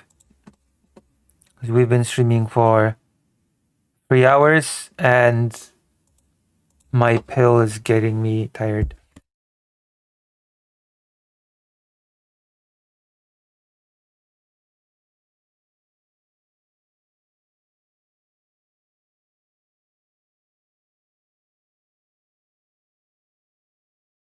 And also, I've been prepared for a debate today, but the debate got called off, so I had a flooding and I did not have time to put the books back on the shelves. Books are everywhere. Some of them damaged from the water. Why what? What debate? With counterpoints about socialism. I don't know if you even know who Counterpoints is.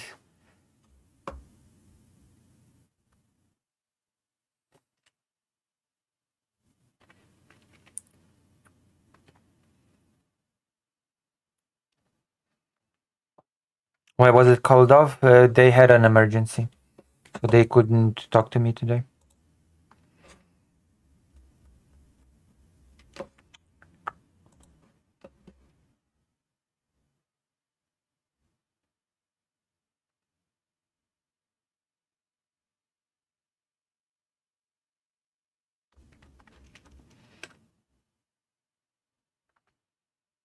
Oh, this is interesting.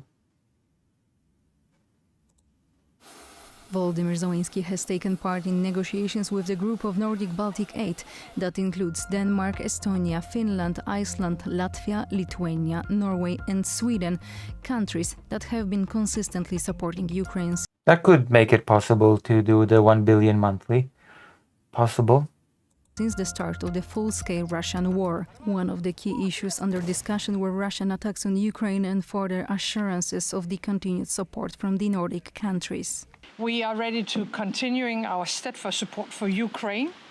It means more weapons. That would be cool if they could secure this sort of support, because God knows that Ukraine needs all the support that it can get, especially under recent developments with Trump in office, Novorotsky basically gutting Ukraine's access to Starlink.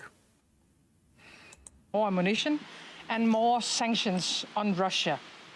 We are ready. Poland is actually pretty crucial when it comes to the whole Starlink thing, because as much as I remember the whole fiasco with Elon Musk threatening Ukraine with turning off Starlink, and Sikorski, the foreign minister, saying, wait, but Poland has a contract with for Starlinks that we're providing for Ukraine. Why are you just gonna break your contract with Poland? to pave the way for Ukrainian EU membership, and we are determined to rearm Europe. Ukraine aims to secure at least $1 billion a month from its allies to purchase American-made weapons as it fights off Russia's ongoing invasion. In August, we filled the Pearl program for American weapon, and it already has over $2 billion. The goal is to add around $1 billion each month. I think Denmark, Norway, Sweden, Latvia, and Iceland, who are already in this program, and other partners. I also urged other partners. That would definitely be useful, the 1 billion per month. From the Nordics A huge boost. and the Baltics to join this program. However, no Polish officials were present at the meeting, even though Poland is a Baltic country and shares. No, it's not. What? Poland is not a Baltic. How can a Polish news site say such a thing? Poland is not a Baltic country. What the fuck?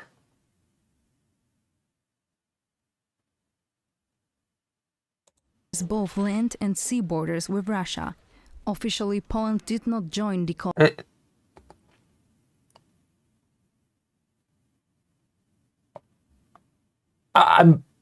This is a Polish news site. I'm flabbergasted.